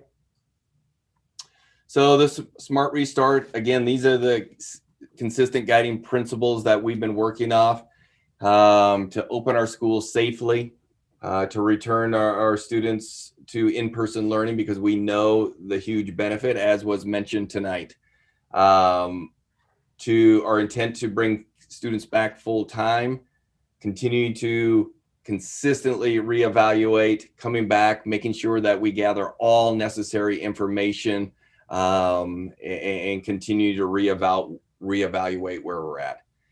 And most importantly, where you continue to make decisions that are take into account all of our 7,600 students, or 1,200 employees, and the thousands of parents and community members that we serve. Tonight, the topic overviews are the decision indicators to help make decisions to return for full-time. I know Julie and a number of board members have been asking, you know, what are those decisions? So we're going to talk a little bit about that. You know, building capacity and classroom space. I think too often, just spatially, people hear 6 feet and then assume that that's an easy piece within our schools. I've talked about it a number of times where some classrooms can and some classrooms can't. So we're going to kind of walk you through a little bit of that. Some of our communication that we've done, our messaging to our Latino community, and then some enrollment numbers. So our decision making, all of this has been challenging. There continues to be a lack of alignment from national medical organizations, from CDC, WHO, American Pediatrics Association, and others. And that adds to, I think, a lot of the frustration that we hear within our community and throughout the United States. However, there still continues a lot of unknowns, about the virus long-term implications. We're weighing all the current available evidence to make the best decision for the health and safety of the thousands of children. The reality is these are high-stake decisions. And we want to make sure, again, that we're using the most current information because our decisions carry serious risks with them. We make careful and measured decisions. And the reality is all of us, for our parents who are talking to us at our public comments, emailing, our community members, everybody cares about our school district and our students and our staff, and we're all trying to make the best decisions, even when we disagree. But I know we all care about our school district and the work that we're doing. So indicators for full-time return. So this is that piece that we have talked about. You know, I think if it were a decision tree, it's almost like a Charlie Brown decision tree because there's only 2 branches to it. And the 2 are the CDC, you know, 49 and below. So they've come out with new indicators for full-time instruction. One is in a yellow zone and one is in a green zone, but both of them allow for a return to full-time instruction. Currently, we're about at 209 per 14 days per 100,000, which has come down significantly. I mean, right before winter break, we were about 1,000 per 100,000. So community, our district, everybody together collectively have done a great job. And then the OR is 100% of our staff have been offered the first and second dose of the COVID-19 vaccines. Those to me are those big indicators of bringing our staff back. So that's where, as I think about decision trees and indicators, it really allows us to determine when and if it's safe when we have these pieces in place for us. We continue to advocate to State Superintendent Reichdahl and others that educators soon they need to be vaccinated in a very timely manner. We continue to do that. Next piece. Board on, is the board's aware, March 2nd from 1 to 2:30, we're going to be hosting a workshop. And these are the topics. Mike's going to be leading this along with a number of other people from the learning and teaching and principals throughout our district. But it will consist of a data review, grades, iReady, Lexia, common formative assessment data, a recovering and accelerating learning plan moving forward, summer school, and social emotional learning and mental health pieces. So we're going to be doing that on March 2nd. Side note to that is we got more clarification on having board members return for in-person board meetings. It is a lot more complicated than the first information we first received. There's like 16 different indicators that we have to hit. So we may still be online for the March 2nd one as well, as we try to navigate through all of their, all the new expectations. But I just wanted to put that on your radar. So let's go into that next slide, the spatial capacity evaluation. This is a question that had been asked over the months, and we've talked about, different schools across our district have very different classroom space and usability, especially when it comes to the 6 feet. So let's dig into that. Let's jump into that next slide, Mike. So this is something that we've been evaluating. When the state really started having conversations about everybody was going to come back in this past fall, our teams, our principals, Brian Brocky from buildings and grounds, everybody was kind of in there making sure, what is our space? What's available to us? What does 6 feet distancing, all of those things look like for us? And then again, as we've transitioned even more students over to WIA, because every iteration of reopening our schools, some students have transitioned over to WIA. So we went back out based off of current enrollment numbers, looking at the sites, doing all those things that we continue to evaluate this work. I'm going to have Mark and Diana talk to you briefly here in a moment, but they went in and really looked at that usable square footage. Where can we put desks? Not on countertops, not on sinks, not on all those things, but truly usable space. So they're going to walk you through here in a second, but I'm going to open up this. Mike, can you click on the hyperlink? Thank you, sir. And then, yeah, we'll go to, we're just going to show you 3. There's no need to go through all of them, but for the community, we'll have all these in the board packet tomorrow morning. So everybody can see all these pieces and all this data and all this information. But we're just going to kind of take you through a couple different schools and show you some of these pieces. So Mark and Diana, who've kind of championed this work along with all of our principals, you want to chime in here real quick as you're looking at Sunny Slope? Yeah, so I want to, like Paul said, it's the usable space we're trying to capture in this data. So what you need to understand is when you measure wall to wall, that's not necessarily usable space. You have to take out space for the teacher. You have to take out, because they have to have a place to stand and deliver instruction. You have to take out space for kids to be able to access a sink and be able to wash their hands and get a drink of water, whatever.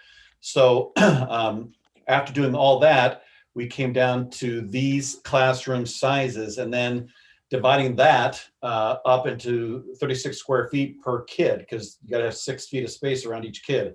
That gave us the capacity for the classroom. Now, remember that because you have to divide this by 6 feet, for example, if a classroom has a 20-foot width, you're losing 2 feet of space.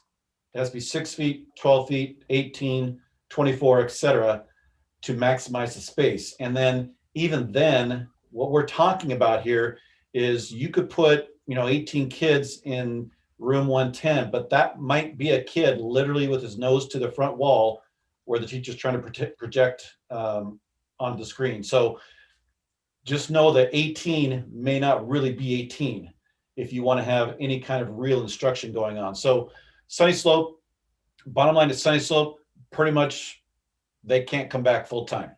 They don't have the space. Washington, one of our newer schools, they have a little bit more capacity, but again, usable space, it's pretty tight. Lincoln, again, one of our newer schools, very tight, but maybe doable. And then we went to Foothills and just to see what it would look like at a middle school. And so again, a middle school, because you have multiple classrooms using the same space, You can see the numbers there of kids that would be moving in and out of each classroom. So it was hard to try to capture this and have it make sense. Also remember, we have rooms with tables, not desks, which we're going to show you the pictures of here in a second. I'll do it right now. So as you are looking here, so there's Washington Elementary School, and you can see in that bottom left-hand picture that even with half the class being present, they are almost nose to nose in the classroom against the wall.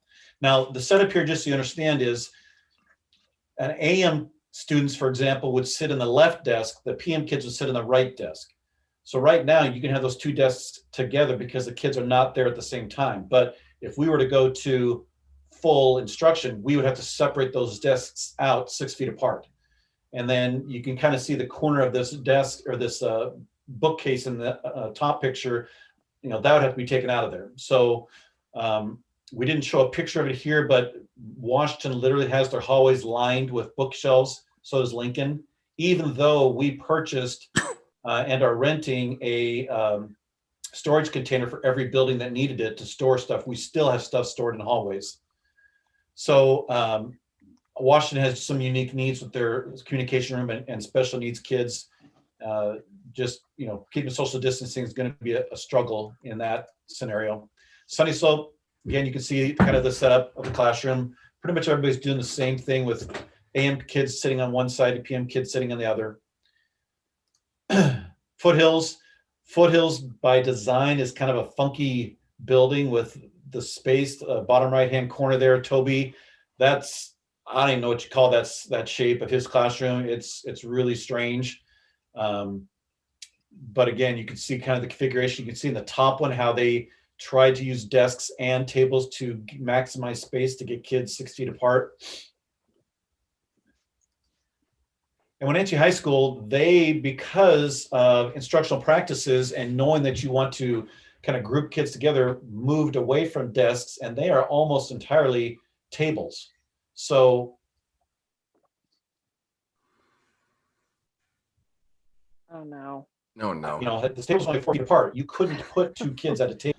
They have some unique challenges, and I'm not exaggerating when I say they have some classrooms, like last year, if you were to go into a Wenatchee High School classroom, oh, I'm seeing my internet's unstable. Hope I'm not losing you.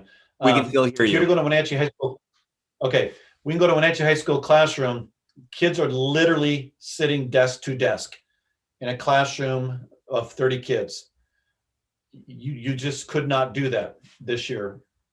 So that are some of the challenges that we face with just space. Now, the last thing I'll say about that is that's assuming that you have that number of kids in there and a teacher. That's no parapros.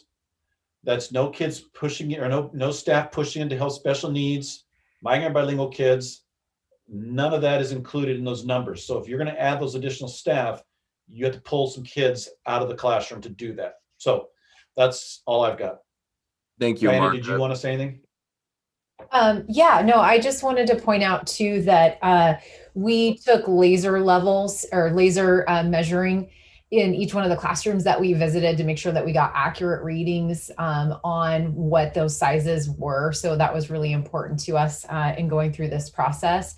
And just wanted to reemphasize that, you know, we did this work early on in measuring our classroom spaces in all the buildings. So this was a chance for us to go out and just revisit that again. And as Mark said, really look closely at the usable space. So I think that was really key.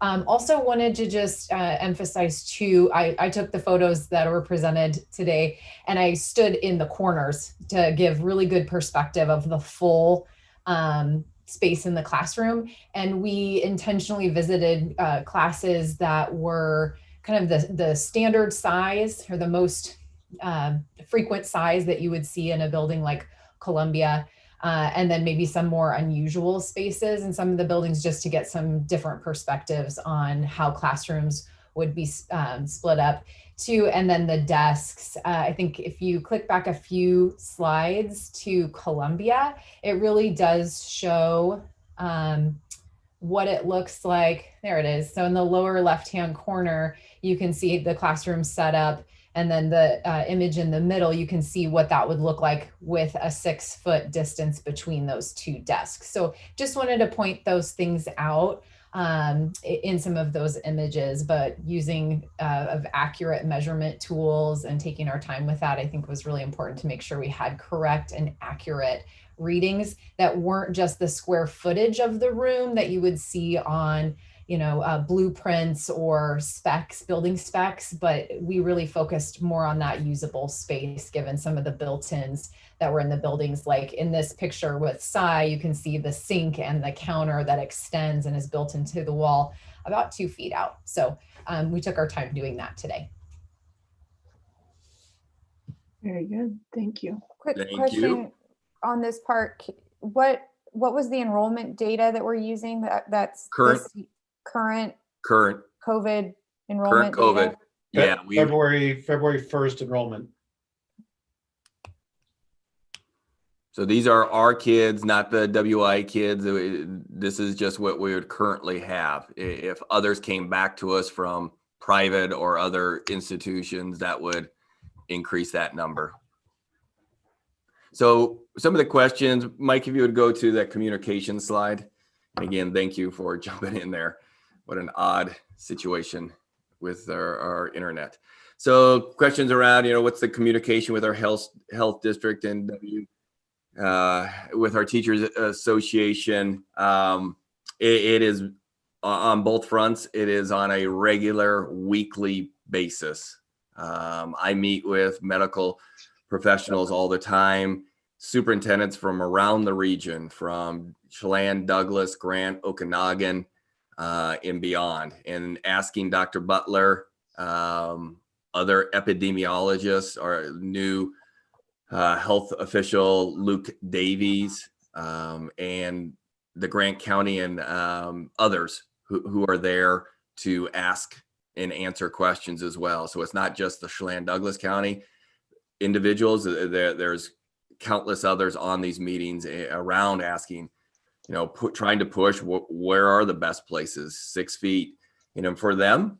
They're working in conjunction with the Department of Health, and they are supporting the 6 feet, trying to make sure that we're doing this safely. I appreciate Dr. Butler, who continues to, be probably more aggressive than other health officials and returning students to school.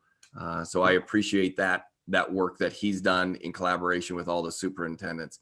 As far as collaboration with our Teachers Association and other associations, Kelly, Mike, Stacy, meet with Monica Christensen, who's the president of the association, literally every week, and sometimes multiple times. There will be many times that I'll jump into or have different meetings with Monica and Kelly and I, but there is no lack of communication, to be sure on that. And again, I'm really proud of the collaboration that we have with our associations and the work, and the kudos honestly go to my team, to Kelly, Mike, and Stacy and Monica for making themselves available and just doing that work on a regular basis. And Kelly with the other associations continues to do those pieces.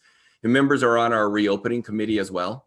So people, if you view those meetings, Mike is adamant at all points that people feel free to ask any questions that they have to us.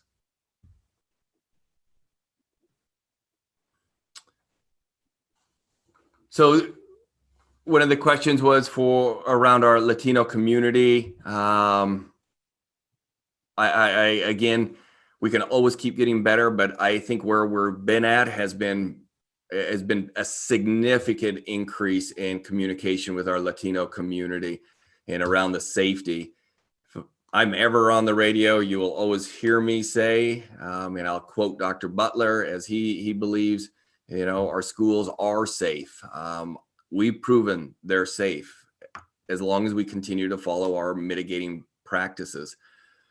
But here are all those different types of communication vehicles that we've shared, English, Spanish, various different ways that we've been sending out that information. And one of the things that we've done differently this year than in years past is spend more money on snail mail through the U.S. Postal Service, is because we want to make sure that our message is getting out there and being more equitable and spending the dollars that we know that will go to everyone's mailbox in both English and Spanish. So we continue to make sure that's a priority. And the other piece is working with our community partners like Nadia Bush and our migrant bilingual staff and the PAC, because they're a great messenger for us. And then connecting into the Latino Communication Network through our Valley, Our Future, which has also proven to be really important. There was a question about enrollment. We're roughly around 550 to 560 students. We broke it down by all of the different demographics, gender, our free and reduced, our students with an IEP, our Hispanic, migrant students. So all that information is there for you. And as you can see that information there. And then Mike, a question around Pinnacle Prep. Diana and I met with them literally probably over a year ago, and their projections at that time were 70-80% of their students would come from Wenatchee. They've never deviated from that, and the reality is it's all because of the location. It's not a surprise when you're not transporting kids that we're going to take the vast majority of our students from that area. We have not seen the students, the names of the students who've been accepted in, but I would assume there's going to be a large portion of those students who live right around their new facility. So that 70% did not surprise me at all when I saw it, when I saw that information. We've known that reality for a couple of years. We knew it was coming in. So that continues to be a part of our reality. But I do not believe it has anything to do with Eastmont or us. I believe it is just the reality of where that school is located. Okay. All right. So thanks for hanging with me. I think we can hand it over to the board for any questions. We'll kick off with Julie. I'm just guessing. Guessing, right? Good guess. So I get concerned looking at some of this because, and I've been pretty transparent and honest that I'm a pretty big advocate of getting as many back to school as we can for regular in person. I realize some amount of hybrid is the reality for the rest of the year. I'm not as comfortable preparing, and it makes me uncomfortable to hear on the slides that it's our intent, because I don't know that the board has ever necessarily expressed a collective intent that that's where we're for sure at. I do see some form of hybrid being the norm. I do think it'll be a challenge to get all high school back and middle schools back, certainly by the end of the year. But I continue to like to see more emphasis and more creative strategies potentially to get, whether it's a full band of students because that logistically works, or whether it's because it's those who are furthest from educational justice, but some greater percentage. And it, in some ways, the presentations feel so directed and a little bit hopeless. One of the things that concerns me is I still feel, and I've made this comment way back in the beginning, is I feel like we're consulting mostly with strictly medical science professionals and not with OSPI, with counselors, pediatricians, folks who are maybe more in support of of the students' full person approach versus just strictly focusing on virus. Because I think if we went that direction, we'd have maybe a little bit more flexibility. I've heard 3 to 6 feet as acceptable standards. I think when you're dealing with smaller kids, you might be able to get away with less than 6 feet. And I don't know if those strategies have been tried. You know, it's good to see you're answering our questions, certainly. But now the piece that starts going is how creative are we being? Are we approaching the health district with, okay, we've got these classes that are so close on the bubble of being able to get students back. Can we get students closer so teachers can circulate if teachers are worried? Can we put plastic shields up between, you know, if we can make little groups that are isolated, does that open up more space? And so part of me just goes, have these creative elements now been addressed? Have we sought variances or approvals by the health district for some of these models? Because again, I've heard 3 to 6 feet, and the USPI and everyone is really strongly advocating getting as many kids back as we can. And I feel on a school board, that's my mission, is to educate and get students, facilitate education. And I know way back at the beginning, we were extremely concerned about a virtual platform being sort of inequitable to a certain percentage of our students. So I still struggle with that not being our focus, getting more back. And I feel like we're almost stacking the deck against ourselves in some way, saying, oh, we did 6 feet, we can't do it. And I just continue to like to see more effort, creativity, if there's a way, more assurances that we've consulted with the health district about potential variances. You know, one of the additional concerns I have is in the course of a day, every student is seeing, every teacher is seeing every single one of their students. So I struggle with, how is 2.5 hours with students, with every student in your class different than 8 hours or 6 hours or whatever a school day is with every student in your class. So there's just things that it's a struggle. I realize hybrid is part of it. But I think I want some more information about who we're consulting outside of strictly medical, because, some of these presentation pieces are not consistent with what I'm hearing from pediatricians, CPS, some folks. And maybe it's because they're reaching out to me because they know sort of more what side I stand on, but it's most of what I'm hearing is get them back, both for the kids because schools are healthy and safe, and the outbreak and the organization will keep them healthy and safe. And, the education is suffering. My own students' test scores can confirm that the learning loss is a real thing and it's just going to be compounded. So, on a school board, I am very much an advocate for getting them as many back as we possibly can. So a lot there. Sorry, it was too much. Dump.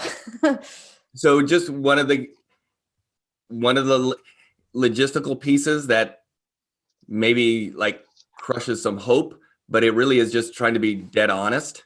I think that's where I'm trying to come from. And if it doesn't feel hopeful, I that's not my intent. But when we look across our transportation, we cannot bring one set of students back. That is just one of those logistical things that we've asked. Mark has asked countless times to Jen and Jenny, and they've run the numbers. They've spent the time doing all of our asks. So we sit, we ask, we're like, can first graders come back? Because you can look across our documents and you're going to see maybe there's a band that can come back, but we can't have two different systems. We really believe that the AM PM is the best hybrid model, but we can't have some kids doing this and some kids doing that. We're threading the needle right now and it's working, but that's the reality of that from some kids coming back.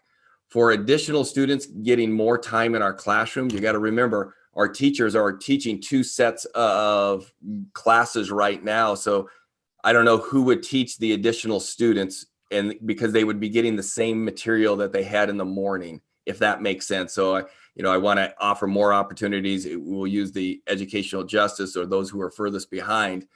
I'm not sure who would support those students because everybody's working. Everybody's working both shifts. You got the AM shift, you got the PM shift. On working with people, you don't need a variance. I was clear a few weeks ago. If the board wants us to go away from 6 feet, and I think I said this pretty directly, that's the board's directive. You're right. The board has ultimate authority on this. There are no more waivers. We're in phase 2. Dr. Butler's not waiting for us to sign off on anything. This is our recommendation to the board around what I think, when I say I, my cabinet and others behind all of them who stand us up, is why we believe this is the best place for us. Being honest, and if you were to ask Dr. Butler or any other doctor, the plastic shield is all up here. That's what that's for. Because the virus goes like this. It doesn't like, oh, look at that little plexiglass shield. I must only go here and not go over here and get to Maria. So they're really honest with that. That was something early on that people invested in. We actually invested in, but as we learned more, that's not a real thing that supports bringing more students into closer proximity. I don't know if anybody would support that. At least I know Dr. Butler wouldn't, so I won't speak for anybody else. I got a number of them, but I'm sure I didn't get all of them. Oh, and now okay. We're on a razor's edge just on technology on my end. My whole screen just went black for a second again, so hopefully I'm here. So other questions? I just have a comment. I take notes during my legislative sessions because there's just so much information sometimes. And Tim Garchow, on the 4th of February, he said that, looking at fall of 2021, so this was not quite a month ago, he said that that masks in the fall are still likely going to be required. He said that DOH was exploring physical distancing requirements of less than 6 feet. We haven't heard any updates from DOH. And of course, they're looking at clinical trials of getting younger kids in for vaccines and such. But a lot of safety protocols and social distancing and all that, WSD and I'm assuming OSPI are looking at DOH and saying, are there ways that we can reduce our distancing? Because as we saw, our rooms just aren't big enough. It'd be great if we could just kind of push out the walls on all our buildings and make them bigger. But these are questions that we don't have the answers to. And, are we willing to take the risk as a board when, one, kids aren't vaccinated, and we know that kids can get sick.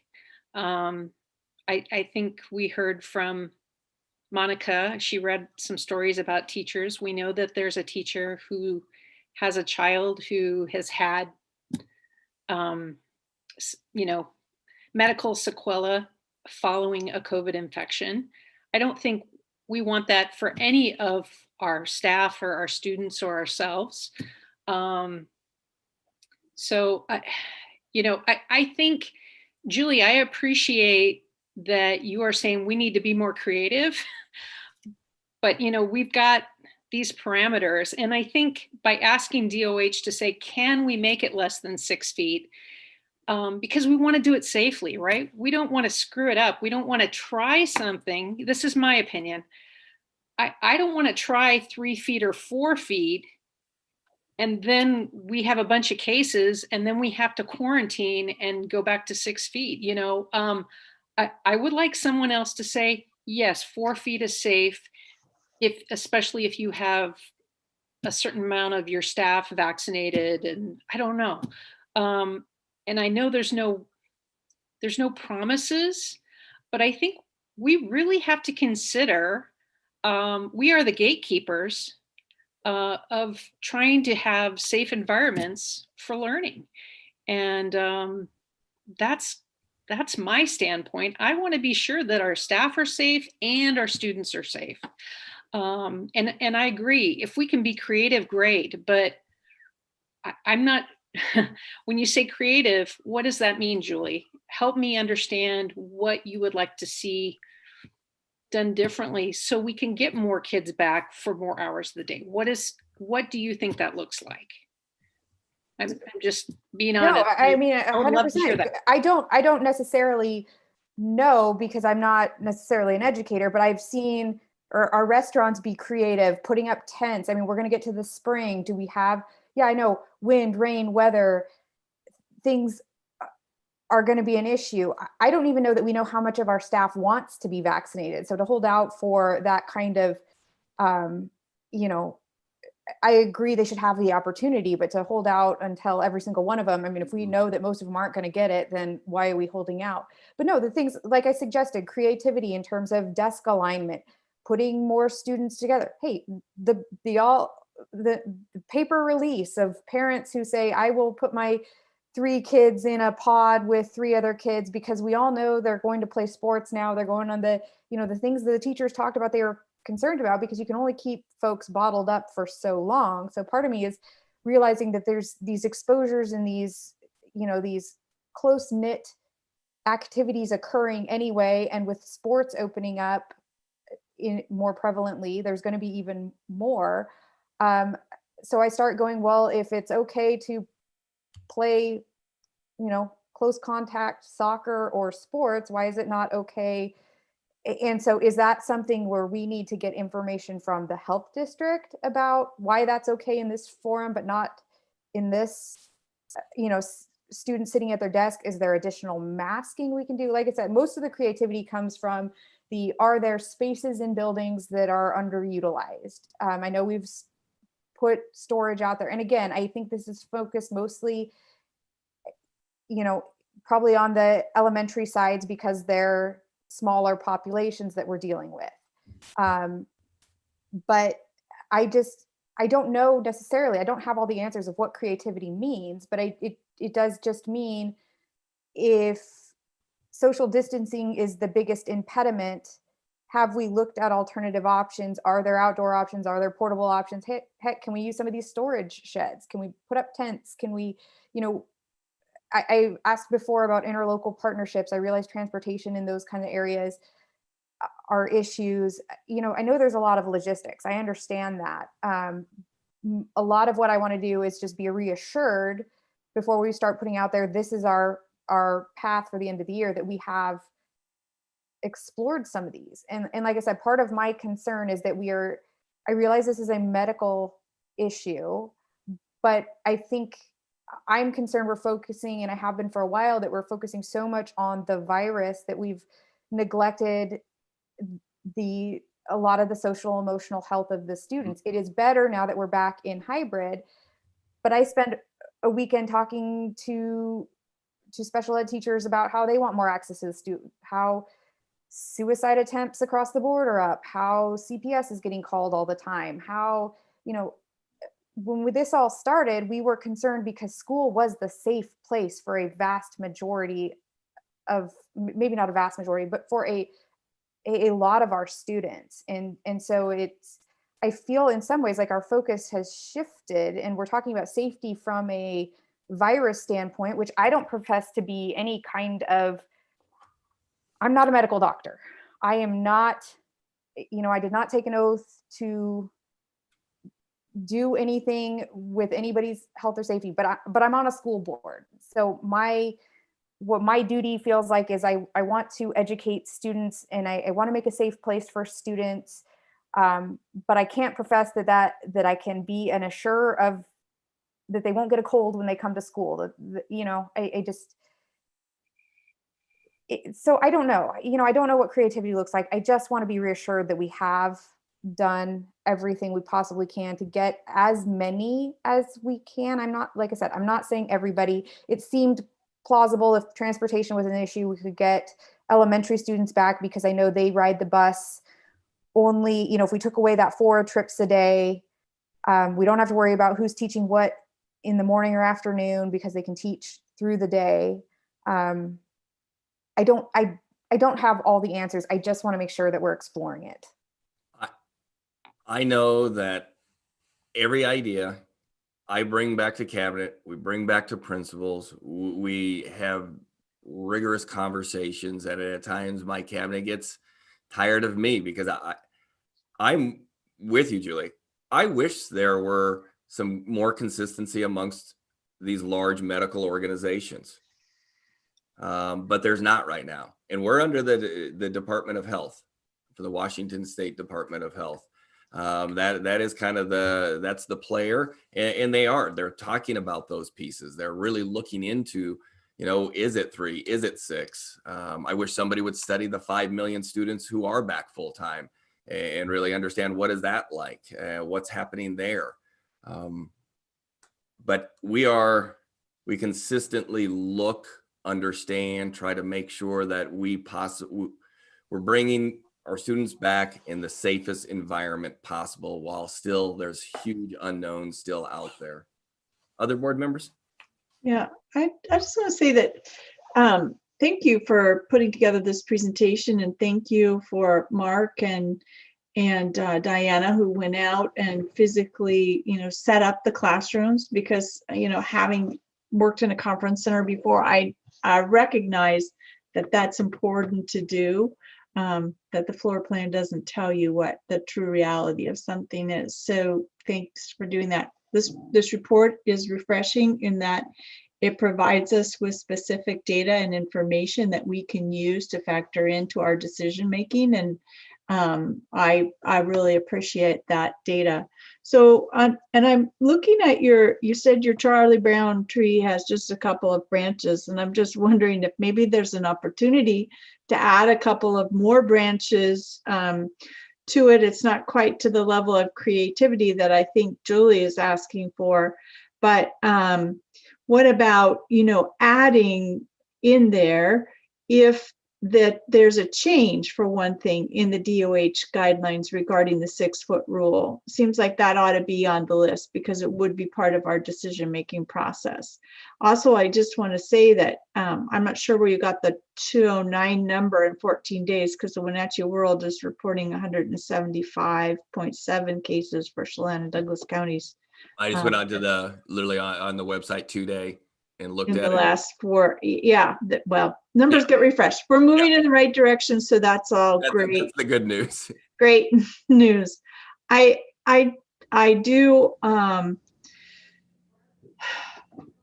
also want to say that maybe, and I don't know what we could possibly do to advocate this for this is, is there anything we can do to pressure the governor to declare teachers as essential workers, which would move them up the pipeline in the vaccination plan?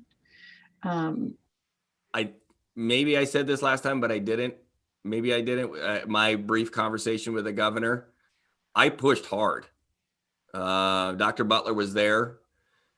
He thought it was so funny that he asked me to say it at a regional level. I asked him.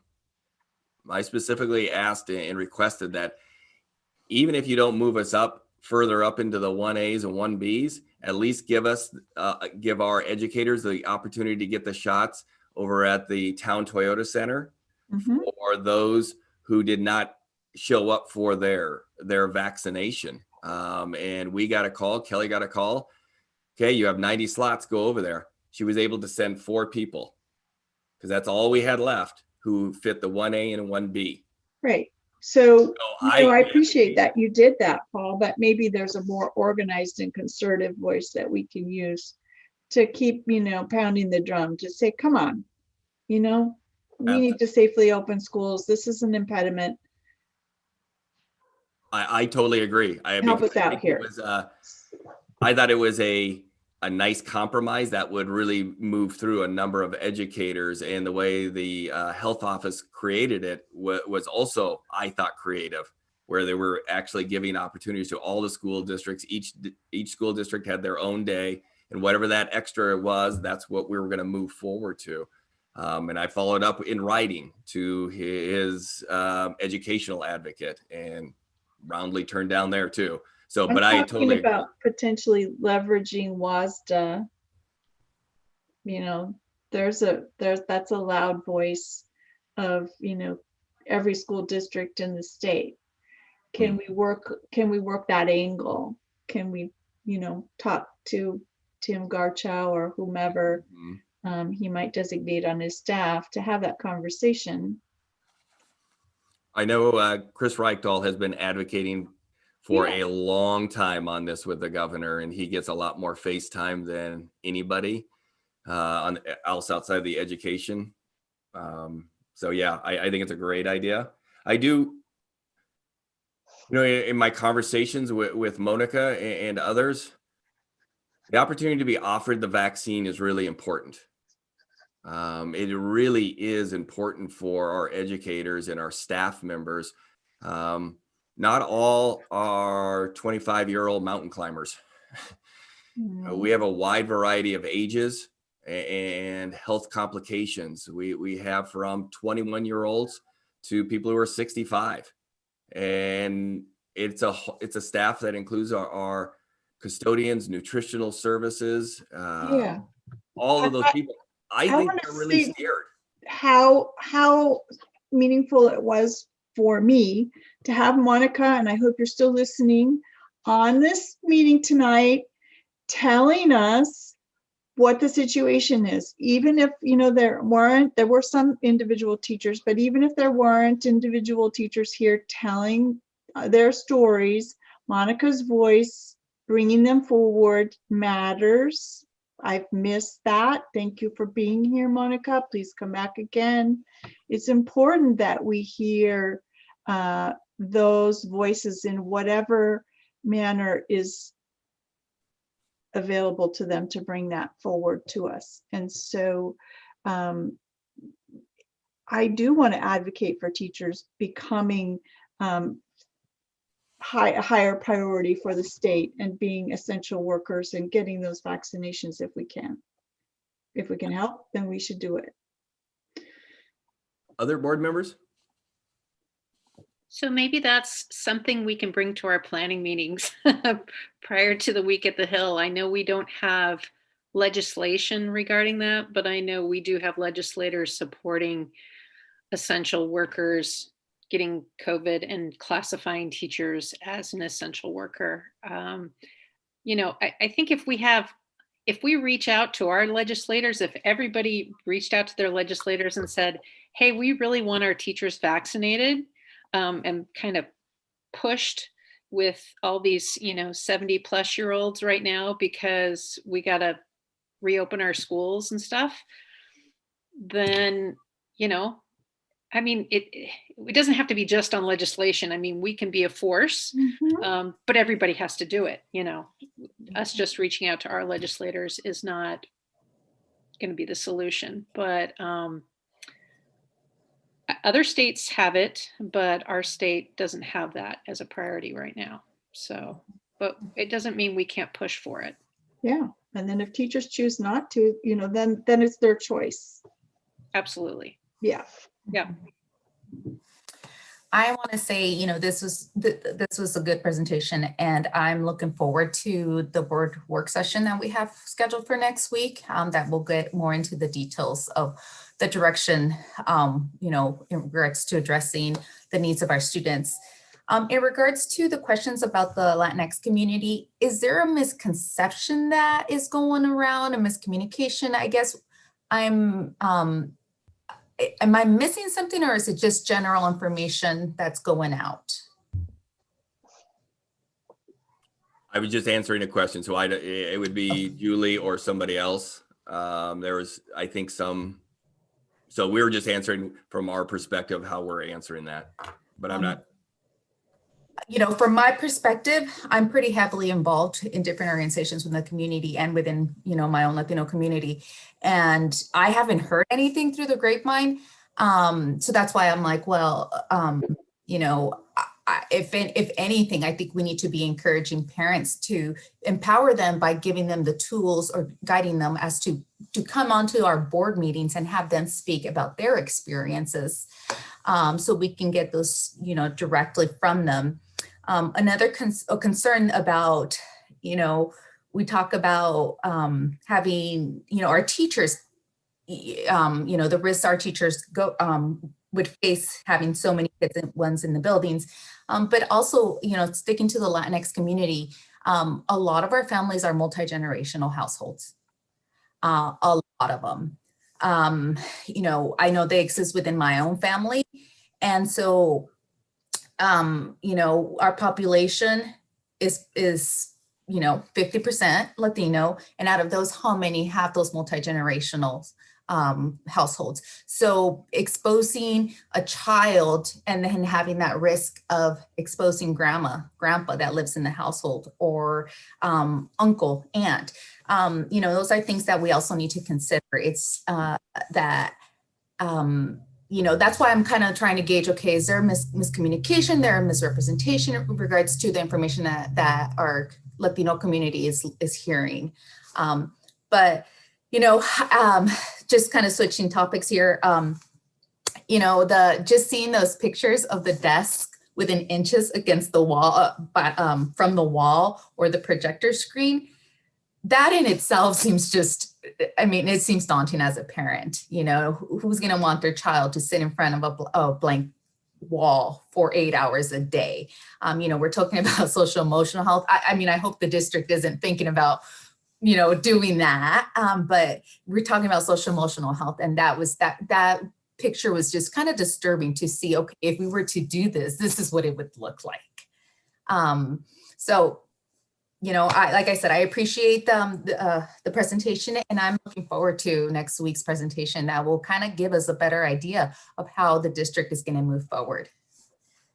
Maria, can I just, part of the reason I asked the question is because I don't profess to be, you know, nearly as involved in the Latinx community as you would be. And that's why I asked the question, what is the communication? Because I know originally they were kind of hit with, because they were disproportionately affected. It seemed like when the migrant workers were here and whatnot, and now the numbers have mostly stabilized. So I think there was a real targeted message that, you know, just concern about the virus, which initially caused concern about going to school, and rightfully so. I was curious now, though, because the feedback that I've heard from several is that they are, they want their kids more back in school because they don't know how to use the computers. They are really struggling to help their students. I agree, a lot of them are multi-generational, but between the amount of time my parents spend educating my kids, we basically are considered, you know, multi-generational as well at this point. So I think I'm hopeful that a lot of them have had the opportunity to get the vaccine, because that was the, you know, group 1 qualifier, was you live in one of these homes. So I want to make sure that they're getting the message that a lot of them are likely qualified. But then B, I want to make sure there's consistency in the message that schools have been safe to the extent that there was any concern, because I think they were the population we were really concerned about struggling with hybrid. But then also just what is it that the district's hearing that I'm not hearing? Because all I've heard is how much a lot of them want to be back, and how they were maybe scared, but now that they've gone back for these half days, they're fine. So are we hearing that they're going to be more concerned if they were to go back to full days? I don't know, because I'm just not as immersed in that. So it's a true, I'm just curious what the message is, because what I'm hearing is maybe different than what we've gotten in some of the presentations as far as concern and fear. And so I want to make sure that I'm being fair to all sides. Yeah, no, and I think the district has done, I've mentioned this in previous board meetings, is that the district has really taken an initiative to get the information out in both Spanish and English. And I think the district has continued that, whatever the topic may be, whether it's teacher conferences. My remind apps, even for my students' teacher, are both in Spanish and English. So all the information that you're seeing in English is also coming out in Spanish, with an additional extras. I think Un Buen Consejo, they have their show several times a week, and they focus a lot on COVID. The radio station with Mr. Lopez. So in regards to the communication at the Latino community, they're getting everything that's being exposed in English and maybe even some more. And the reality is that right now, I mean, that was the disproportion between the Latino community and the non-Latino, but I think that playing field has kind of been bent out in regards to who the COVID is impacting. Yeah. I really appreciate you sharing that perspective, Maria, because as our only Latinx board member, I think you have your finger on the pulse of that, the community, to know whether the messaging is going out enough. Is it adequate? Are there misconceptions? So I don't think we want to characterize any group, whether demographically, in terms of, well, they're going to struggle with this or they don't know this. So let's be careful about labeling. There are probably people struggling with it across all demographics, but there are people finding success as well across demographics. So I think we do need to be careful about how we're interpreting our outreach to various members, different communities, that we don't want to assume that things aren't going well or that we're not doing a good job, but that we try our best. But I appreciate your input as to how that's being perceived. Thank you. And maybe I've been working with CAFE, and I'm a volunteer to get vaccinations appointments set up for across our community. So I've had, direct contact actually on a very regular daily basis with just different people within our community seeking to get their vaccinations. And, I guess I'm not getting that feeling from the community. And I don't want to attempt to add any answers. I don't have any, but I want to follow Maria's lead of talking more about it next week and say quickly why. I think the school district has put us in a feasible and stable hybrid situation, and that's a great job. And feasible, something that's feasible and something that's stable without getting frozen is what we're looking for, because we're in a very fragile situation. And I think right now we're in a very mobile world in terms of what might happen that isn't a rigid 6 feet. Today, you can read an article that the highest incidence of transmission is in the 10 to 19-year-olds. What does that mean? We're talking about having a stable, safe, vaccinated or offered to vaccinate a workforce. So these are things that right now are shifting sands. And I think in order to, and to move from one safe, feasible position to another safe, feasible position requires a certain amount of knowledge and an ability to put it in place. And I think that's why I don't really have anything to add, because I don't have answers except the saying that I think where we are right now is making sense. We want to be open-minded about where we want to be. I don't have a problem saying the gold standard would be lucky and have all students in school in September, because I think that's a nice default situation to be aiming for. But on that journey, taking Maria's line, we can talk some more next week. We might know some more. We can look sideways for opportunities, but I think that's what we have to do, bearing in mind that we need to talk about what's feasible.